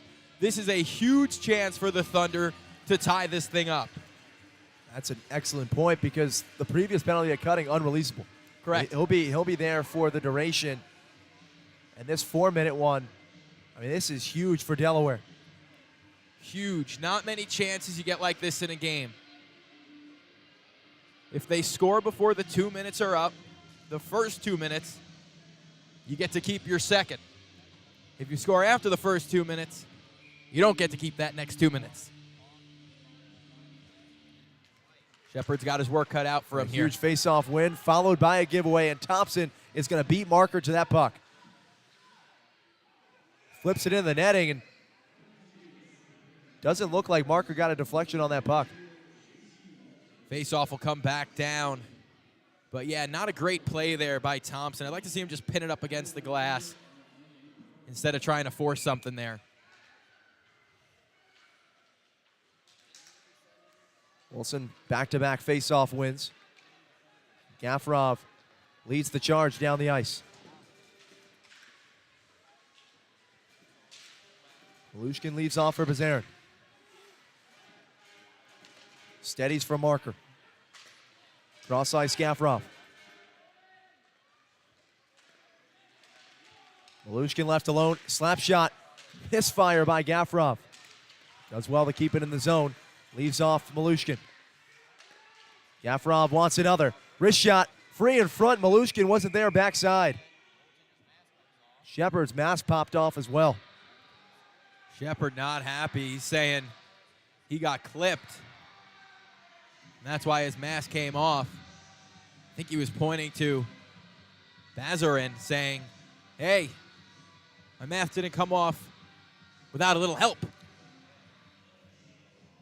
Well, you already got JT Walters in the box for high sticking, getting Houston Wilson up high.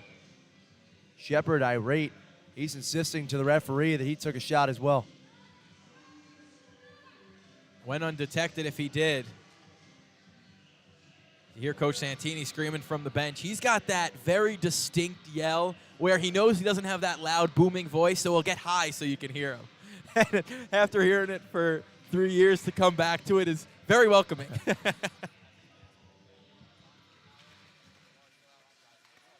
Face-off win, and Marker not going to put his body in front of that hard shot to keep it in the zone. Yeah, that would have been a tough one for Marker to wear as it was coming face high. Can't keep that puck in the zone. Wilson pursued by Powell. Under a minute left on the first penalty from Walters. That's the smart play of Powell we talk about. He forces it down. He doesn't get caught. Make sure he can get back into the D zone. Houston Wilson dancing towards Cage. Malushkin over to Marker. Top of the circle. Backhanded to nowhere, but a nice play made by Wilson. Working on net. Scored! Houston Wilson, a 5-on-3 power play goal. Back-to-back for Delaware, and just like that, it's a one-goal game. 16-13 to go in the third. Look at the clock, 2:26 to go on the penalty. So it will still be 5-on-3 hockey for the Thunder. Houston Wilson fakes the first shot, holds, fires, same spot as Gafarov. Low blocker, it's 5-4.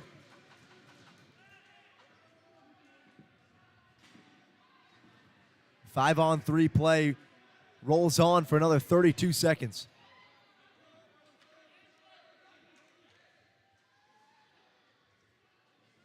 The officials got it, still 5-on-3. Looked like there was a bit of confusion, but we got it all figured out.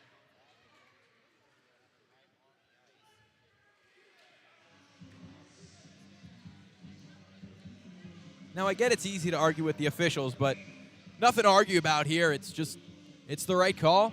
Goes down to 2 minutes, and here we go. I think a lot of people are also patiently waiting these 32 seconds to see just what Taylor Cutting does when he leaves the box in 32 seconds and returns to the ice. Gafarov quickly gets it in the zone and dumps it in. To the point with Rasmus Asp. Wilson, the previous goal scorer. Drops off Malushkin with Asp. Asp at the point, in the circle, slap shot Marker. Checked in the boards by Thompson. Waning seconds of the 5-on-3. Over to Wilson. Feet in front, Marker, fluttering shot. And it's knocked ahead. Cutting went straight to the bench, out of the box, and Yates popped on for him.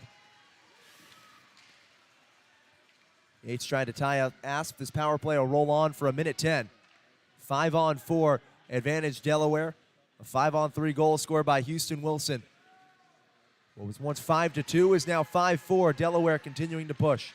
Obviously, you'd love to get things tied up, but even if you don't, that goal is so huge. One goal game now in the third period, but I'd like to see Delaware create another look here.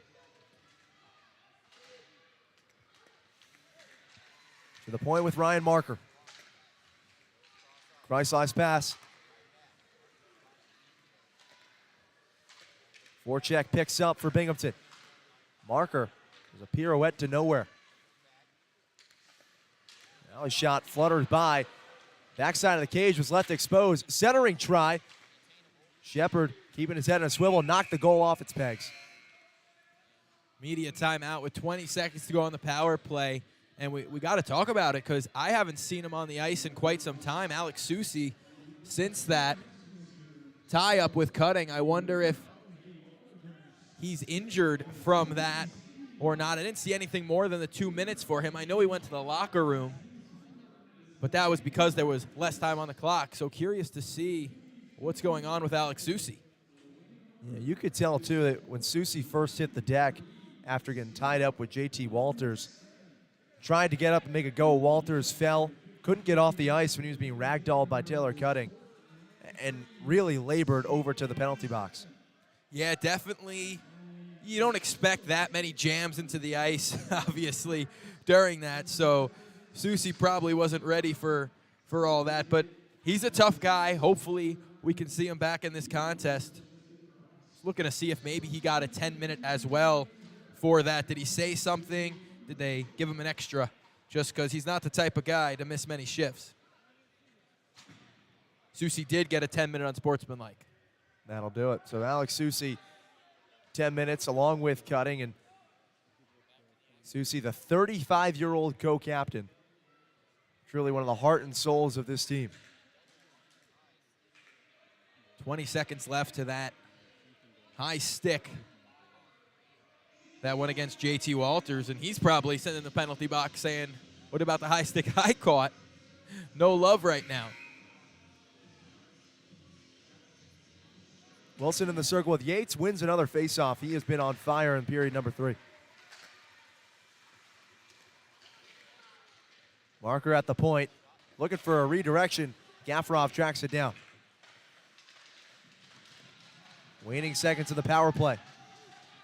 Wilson, chance, sharp angle, and wedged up against the pipe by Shepard. Good save by Joe Shepard. He could have leaked off the post, waiting for a cross-ice pass. Instead, he pins it up against there, makes the tough save, and we get a whistle. Stoppage in play. Let's just reset the scene for you folks. Delaware jumped out in front. We talked in the pregame about how this Thunder team needs to start quicker. Delaware did exactly that. Took 1-0 and 2-1 leads. Binghamton then had 4 consecutive goals to make it 5-2. Biasel was looking for the 6. He's tripped. Have a delayed penalty. Goalie heads to the box, whistles blow, and that'll put Binghamton on back on the man advantage. And it's tough for Delaware. They couldn't convert at the end, and now they'll be short for a couple minutes.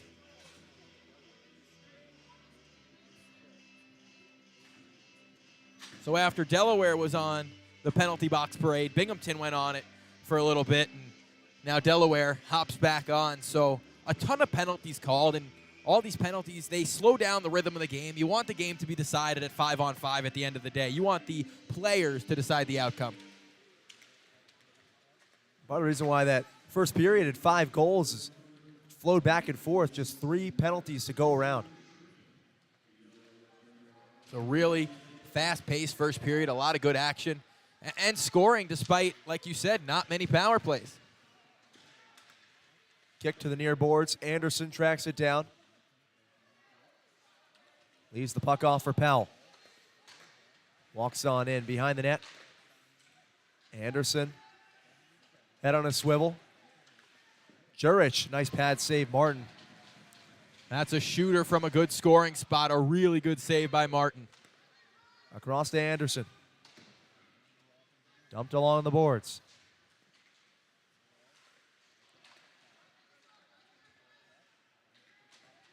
Worked around, and the puck is left off for Jurich. Now the opposite side, the goal knocked off the hinges, and this time Martin smartly alerts the officials. So that one probably harder to miss. And Martin throws his hands up like, didn't do it on purpose, didn't do it on purpose. If you do it enough, it could be a delay of the game, but fortunately for Martin, just happened at the other end, so you know they're not going to ding him here. This year on DSN, we've even seen a goalie take advantage of these shallow pegs here at Center Ice Arena. Paulin from the Motor City Rockers knocked the goal off its hinges 7 or 8 times when Delaware had the puck in the offensive zone.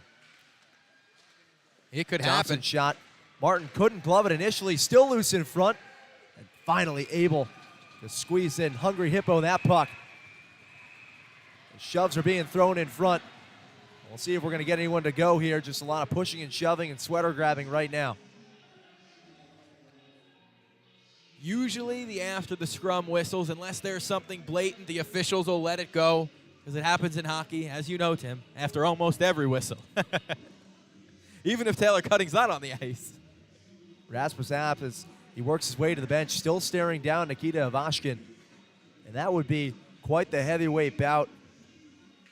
And it definitely favors Rasmus Asp, because Nikita Ivashkin just 6'1", and Asp all the way up there at 6'4".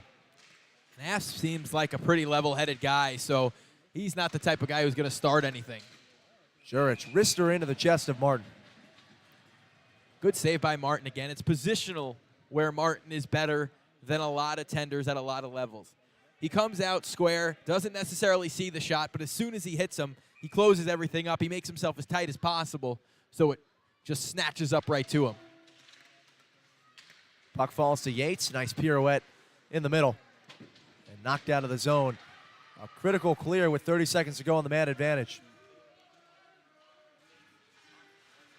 One final rush here for the Black Bears on the power play. We'll see if Delaware could slow it down. Yates dances on in front, misses the window of opportunity.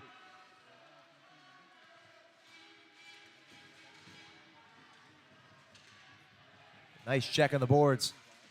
That was Aganazov. Really critical on this penalty kill. 5 seconds to go on the man advantage. The Thunder survive another power play and keep the deficit to just 1. 12 minutes to go. Time not on the Thunder's side, but just 1 goal they have to make up. Now a 3-on-2. Asp the wrisper. Kept in the zone, J.C. Moritz. Corgan could get a stick on it. Backhanded try. Knocked away. Yates corrals. What a move by Rasmus Asp to create space for himself and get a shot on goal. He's really crafty. Just got to be careful that you don't turn it over inside your own zone. J.C. Moritz controls. Chris Corgan works the near boards. Flips it inside. Marker puts on the dangle. Sharp angle try. Swatted away.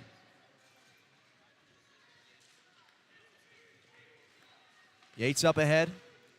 Numbers. Oh, and a great opportunity. 5-hole denied by Martin. That's one of those you got to remember, Tim. Asp a quick turn. Whistle off the pipe. And now he makes a sprawling stop. That could have been a 2-on-0 opportunity. Asp is having one heck of a period right now. Really talented player, and he's one of the guys we talked about. Once he starts getting a feel here, he's going to be really, really good. Powell into the zone. Martin gloves it, no trouble. Thunder goaltender starting to get in a real nice rhythm. He is. He's looked good this period. He knows the next goal is going to be a crucial one, and it can't go against Delaware. It just has to be behind Shepard.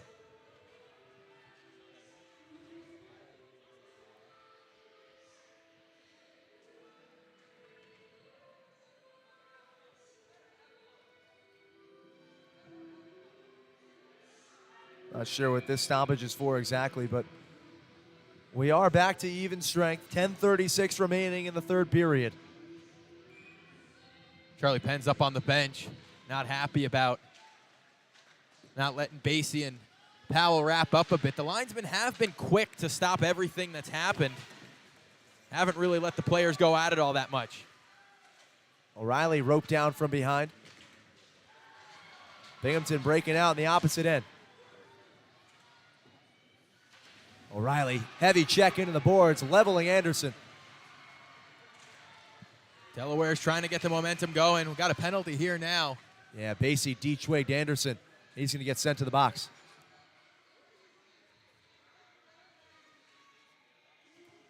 Back-to-back against Basie, much like Cutting in the first period. A little more spread out this go.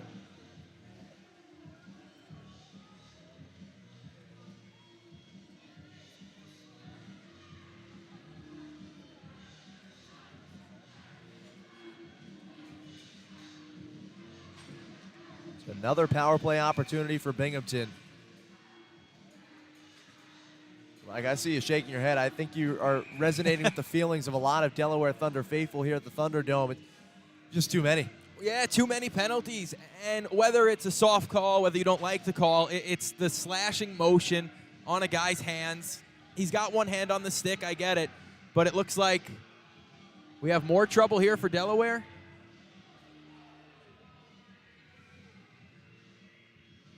Couple too many guys on the ice, maybe.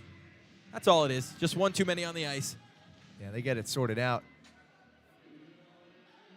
And into the circle works Malushkin to go up against Josh Newberg.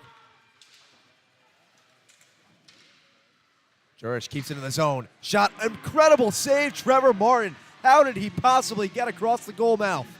Looked like Gumby there, a phenomenal save. Unbelievable. Another one that you got to remember if Delaware's able to crawl back in this one. All alone, Jurich. Patiently gloved by Martin. Jurich was leveled to the ice as well by J.C. Moritz. Yeah. 2 back-to-back huge saves for Trevor Martin. And for me, I get Malushkin knows they're down a goal. They're trying to score, but you can't be at the red line with the puck in your own zone down in the third period. Short-handed, you just can't have it. Trevor Martin is keeping this team in the game. 5-4, 9:44 to go, minute 37 of power play time. Delaware's got to kill this and then just get the pedal to the metal.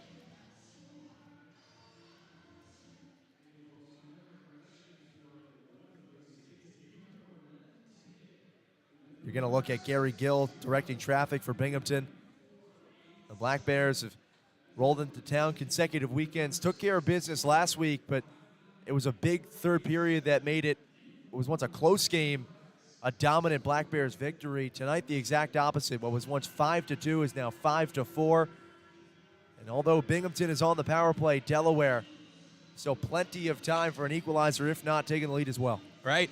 And these past 2 nights, Danbury last night, in it late in the third. Binghamton tonight, in it late in the third. That's what we're talking about here with this Thunder team, why this team is different. It's a really skilled group. It's a group of guys where you have a mix. You have Moritz, Basie, Susi, guys who were here last year who are back, intertwining with some new guys. Malushkin, Asp. And they are figuring out slowly but surely. This team is really starting to look good. Like we said, clean up a couple things in front of your own net, and you'll turn this around pretty quickly, but the turnaround has to start soon. Right, I mean, as good as it looks on film, as Moritz hits the deck, got tangled up with a stick. Newberg corrals the puck. Big hit on collision along the boards. Ucell at the point, top of the circle, Jurich. Shot blocked in front. Kept in the zone by Binghamton. Game's getting really physical. Officials letting them play with the hitting. It's more the stick infractions tonight that they're calling. Yeah, Basie currently in the box, a slashing minor. Martin directed that puck to the corner.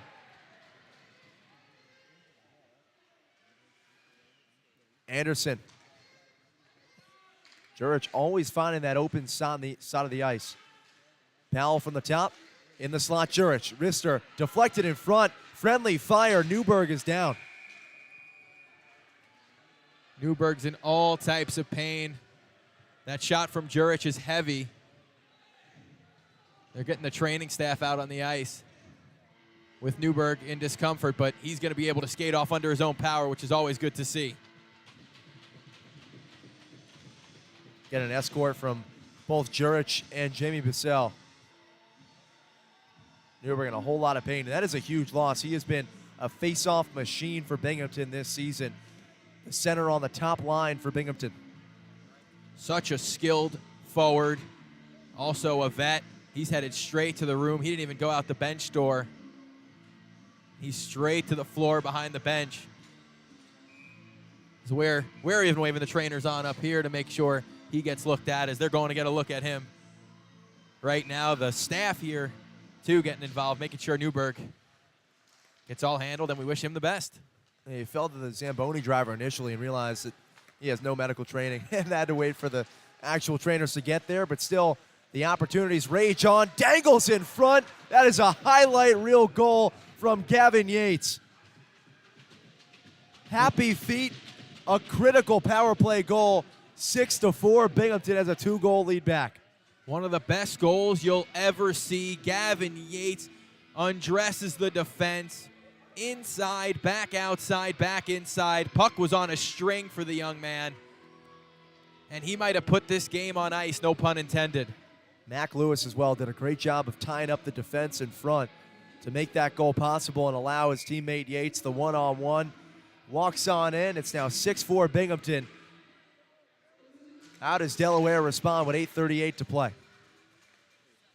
And that'll make Josh Newberg feel a little bit better over there. He is back on the bench, which is good to see. And, you know, those stingers hurt so bad. And right away, you're thinking the worst, obviously. But hopefully for him, just a bruise there. Lewis fighting with Susi, returns to the ice. Check down. Anderson free in front. Backhand, slotted across. Bodies hit the ice. Corgan checking on Bissell. Both those guys got tangled up. And you know Susi's going to come out with a fire under him these last 8 minutes. They need 2 goals, and they'll look to the captain. Ass big hit into the boards. Sandwich Yates. He didn't like that happy feet celebration, huh? Not at all. And also, that's quite the battle right there. Yates just 5'10", and Asp really leveled him.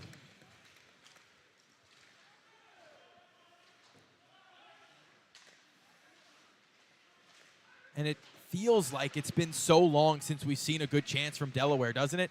I know they've been short, but just feels like they haven't had a chance to score in some time.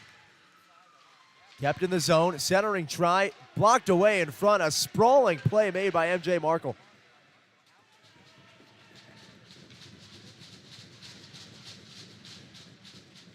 Plenty of applause for Markle.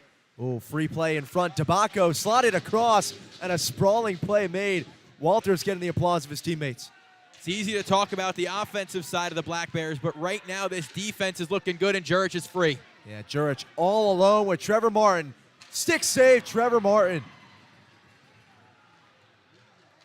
Still free in front. Jurich, the rebound, scored. Gino D'Angelo makes it 7-4 Binghamton with 6:48 remaining in period number 3. And just like that, a 1-goal game has broken right back open. The hometown kid, Gino D'Angelo, on the backhand, lights the lamp. Jurich starts the play. He gets it going again. Gino D'Angelo, instead of waiting behind the net for the puck to come back to him, he comes back out top. Frustration shown from Martin, obviously understood. 7-4 hockey game. And again, in the third period, it's gotten away from Delaware. Big hug from Coach Gill for the local guy. And already bodies starting to wedge together. Manatidis shoving up against Brett Parker. Those two sizing each other up. Parker and Manatidis probably just asking how each other's weekends are going. Again, the referee's intervening. I don't know if there's a no-fight clause in this game, but they have stepped in every single opportunity that one of these guys wants to drop the gloves. Yeah, that would have been a fair fight. Pretty good, pretty even size, we should say, between the two. Manatidis and Parker still going at it now.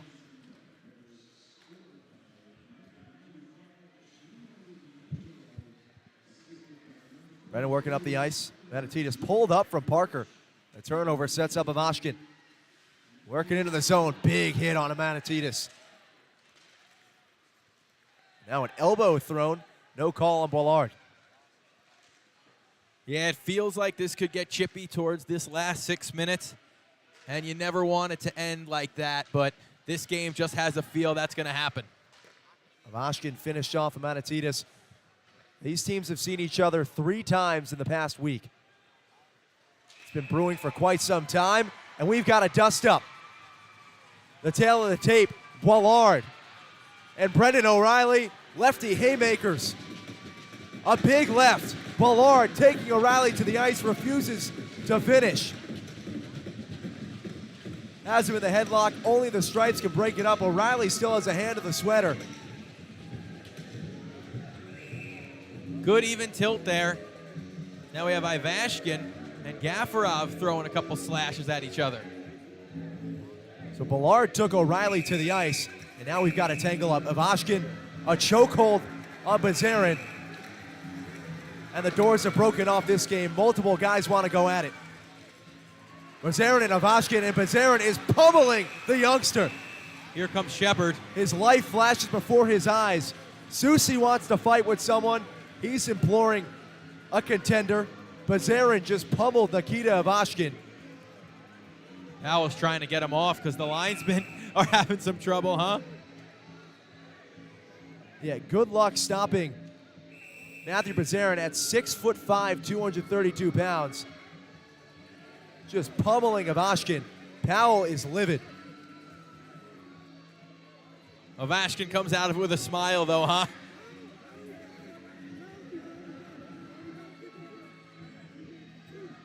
Susie deliberating with Walters. Powell irate with the officiating. The previous fight, Ballard, who went toe-to-toe with O'Reilly, it was Ballard who took O'Reilly to the ice, but if we can get a shot of Ballard over to the left side of the Binghamton bench, his left eye is all cut up. I knew it was an even fight, and looked like he got one right under the visor. And the visor might have even come down and cut his right over his eye as the training staff is back over there. Ballard takes a seat, and we're going to see him get checked up. And, yeah, you got that perfect stream. Thumbs up to the camera. He gave a wave. I'm all good. He's tough as nails. He'll wear it.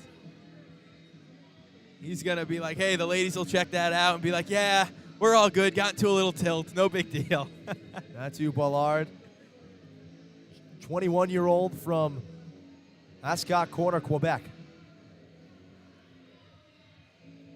Whole lot of laundry to pick up. Powell and Susie talking things over. A lot to keep track of. It was Bazarin who took down Ivashkin. All of this started with a fight between Brendan O'Reilly and Mathieu Ballard. And then this was the tangle in the middle. Ivashkin had been going at it with Bazarin, and he gets lit up. And you get in that moment where you now have your back pin of the ice, and you're looking at somebody you're giving up 4 inches to and probably thinking, how'd I get myself in this situation? Yeah, and he didn't look like he was backing down. I don't think he expected the gloves to drop as quickly as they did, but they definitely came off. And when Shepard came out of the net, that's when you knew that Ivashkin was in over his weight class, because I thought we were going to see Shepard swan dive right on top of the pile there and try and break things up. Joe Shepard is already hot because he had that instance earlier where he thought he got caught with a high stick. His mask came off. He's been looking for a reason to tussle. And really, you can work this all the way back to when Manatitas wanted to go at it. He was sizing up Ivashkin, a number of different competitors that he wanted to go with. And ultimately what broke the dam, the battle between O'Reilly and Ballard, and it was quite the lefty duel. I can't guarantee anything that's going to come of this, except that neither coach will be happy, I'm sure, with the outcome. Not at all. Ivashkin went right to the dressing room. He didn't even wait for an official's whistle. Took off, headed for the locker room, get a quick shower in, get to come back and watch the rest of the game in street clothes. Yeah, Powell's throwing his head back like he's not happy about something. He might be getting the boot for third man in there. Not sure 100%, but I know he's saying, I'm just trying to help my player out because nobody could get anybody off of Ivashkin.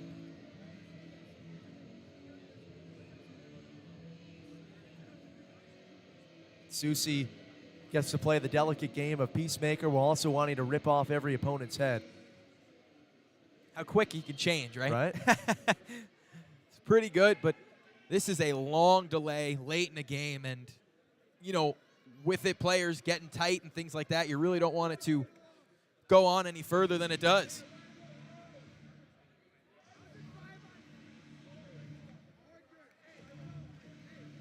The Binghamton bench really looks unhappy right now. Sounded like somebody was saying 5-on-3, but I'm not sure why the Binghamton bench would be unhappy about that, because my only thought would be they'd be the team getting the 5-on-3. It's a very thin bench to begin with. Cutting's been tossed. Ivashkin headed to the dressing room. Ballard's eye cut up. Well, the linesman picked up the puck from the Binghamton O-zone. He's right at center ice. So my guess is 5-on-4 is what I'm hearing from the official. So Binghamton will have a power play. Plenty involved in the fray, but we'll see who indeed are the guilty parties and what the infractions are. Try and figure it out as quick as we can for you. Ballard patched up. He's heading back over to the Binghamton bench. 5:58 remaining in period number 3. A high-octane third period as well. 11 goals to go around in this contest.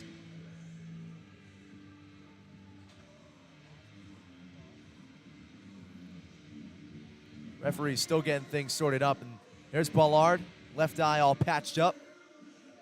Now he's just telling the war stories to all of his buddies.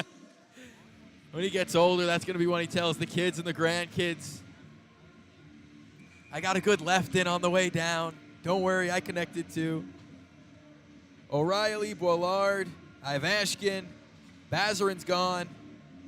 Ivashkin only got 2 minutes, it says here, for roughing, but like you mentioned, he's gone. Yeah, he's off the ice. He's left.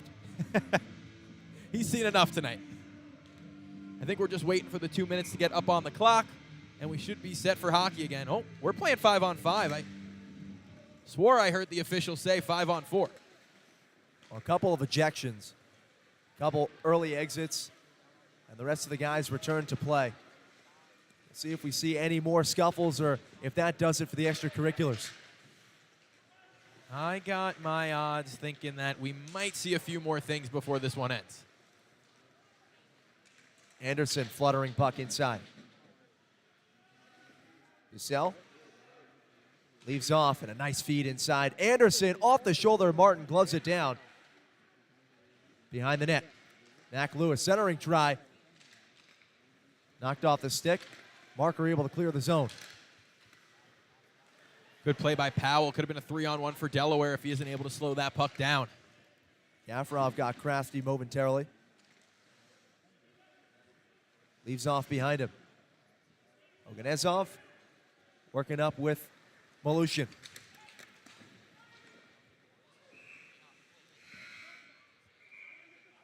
Icing called against the Thunder. A lot of yelling from the benches here as we get our final media time out of this one. I mean, you see, what I would have done there is just during all that, you make that the media timeout. So you don't have a 90-second break after a 3-minute break. But again, just a broadcaster, don't know all that much.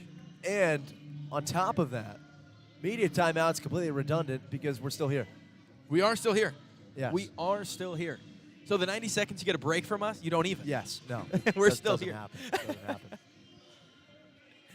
But again, we talked about it so much, Tim, and, you know, we've really beaten this into the ground, but the third period doesn't help Delaware. It hurts it. It looks like it helped 5-4, and then you give up 2. So you're in the red again in the third period. And also, this is something talked about with broadcast partner Zach Parnes last week. You work so hard to build up these pairings, these connections, these different lines, and then one guy gets cut, another guy gets brought in, and you're learning how to win with a different group. And you finally make all that progress, and then a new face gets ushered in, another guy hits the road, and you do it all over again. Right. This week, the newcomer, Danila Malushkin, immediate impact, injects new life. Get to the third period, these guys can't pull it together and win together. You'll probably see some more changes, given this team will drop to 1-17-1, and you'll start the process all over again.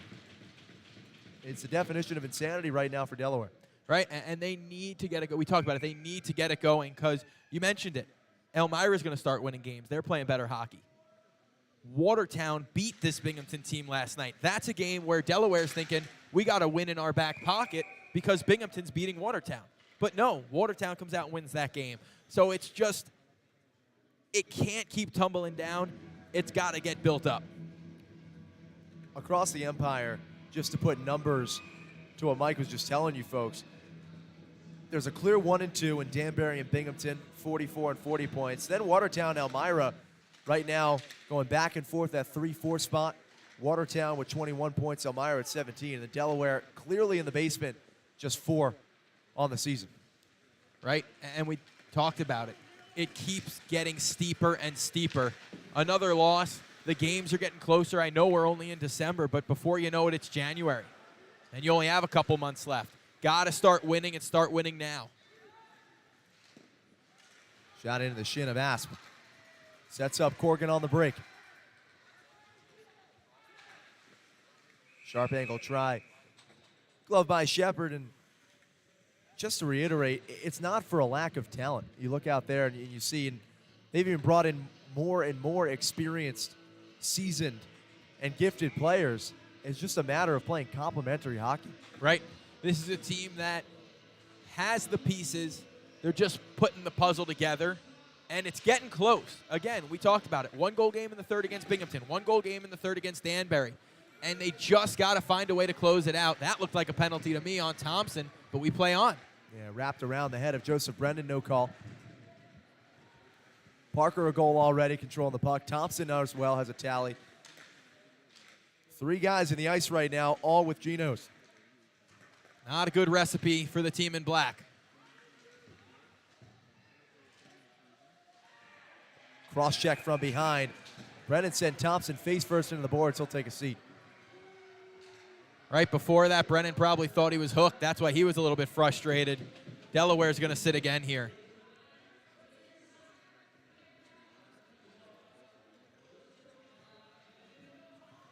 Cross-checking sends Brennan to the bench for the bulk of the rest of this contest. 33:44 to play. That'll be a 2-minute minor. Right. That could be all we see for the night for Joe Brennan. I'm sure when he gets out of the box, he'll just skate out, have someone pop on for him, and that'll be the end of his night.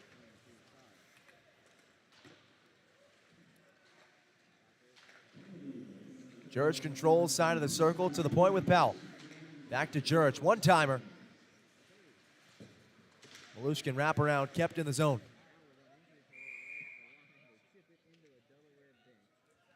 Puck was popped up onto the Delaware bench. And was head just outside of the zone for this faceoff. 3:25 to go. Obviously, Delaware's not going to be able to score 3 goals in that time, especially being short for 1:42 of it. But for the carryover effect, right before Christmas, 1 game before it, you'd like to close out this game where it's at, maybe get 1, build something going into your next one. Giveaway, tipped up into the netting. Bissell was eyeing his first goal of the game. Another dangerous player on this team. Wasn't with the team last season. That's what I talk about when we say the young talent that's joined Binghamton and Danbury too has been so impressive. They're getting scoring from all these different places.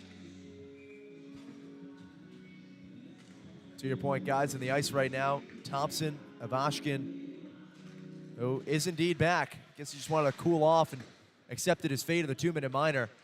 He's back on the ice. He has a goal. Brett Parker has a tally.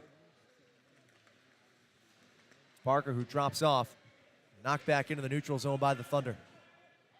And for Binghamton, this power play is just don't give one up. You could score one, great, but you don't want to give one back to Delaware and give them any type of life. Ivashkin walks on in. Parker missed the one-timer.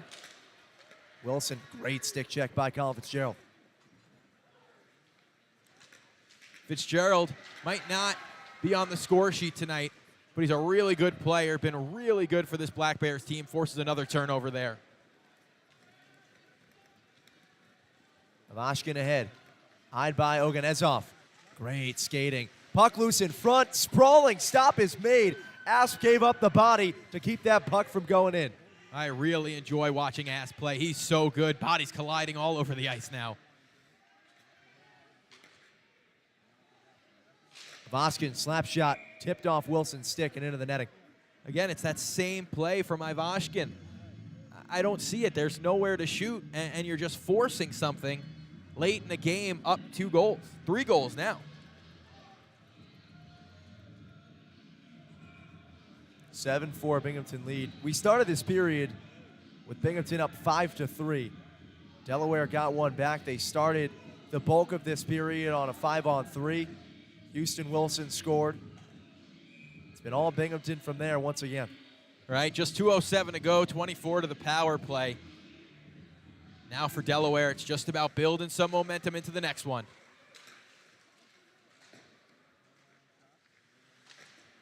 Pass behind, turnover. Nice to see Newberg back. He had that tough one. Also a good save by Trevor Martin.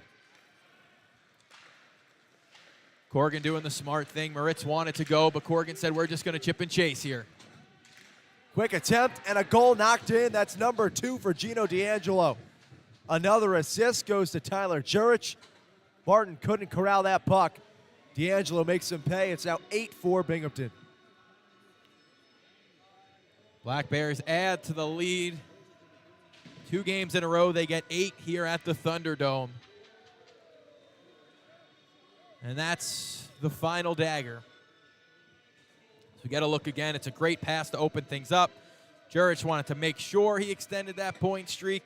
Now it's 100% certain. And D'Angelo scores his second of the night.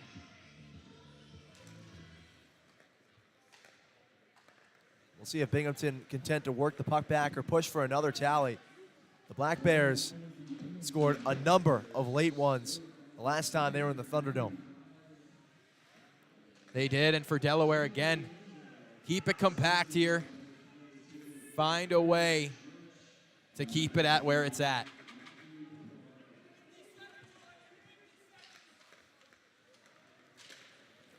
Oganezov up ahead. Backhand trying to leave it off for Wilson. Breakout opportunity, Yates. Movali hustling with him. Yates beats him there. Martin keeps the puck out. Good play by Movali. He didn't win the race, but he made sure Yates stayed to the outside. Didn't give him any chance to wrap it around. Made him shoot from a terrible angle. Long pass ahead. Gafarov was doubled.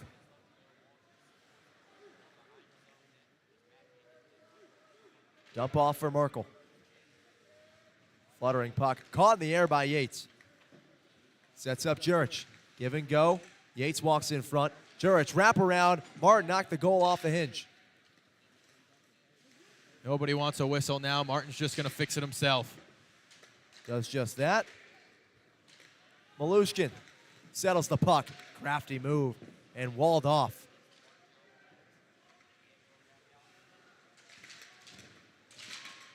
How about that pass? Golden opportunity. Yates in front with Martin, who stands up to the task. Another centering try. But before that, the final horn. Binghamton takes down Delaware 8-4. The Black Bears remain perfect over the Thunder. Delaware drops its 14th in a row, and Binghamton gets back in the win column to go to 14-5-2 on the season. On the other side, we've got some highlights and our post-game awards to hand out following Binghamton's 8-4 W over the Thunder here in Harrington.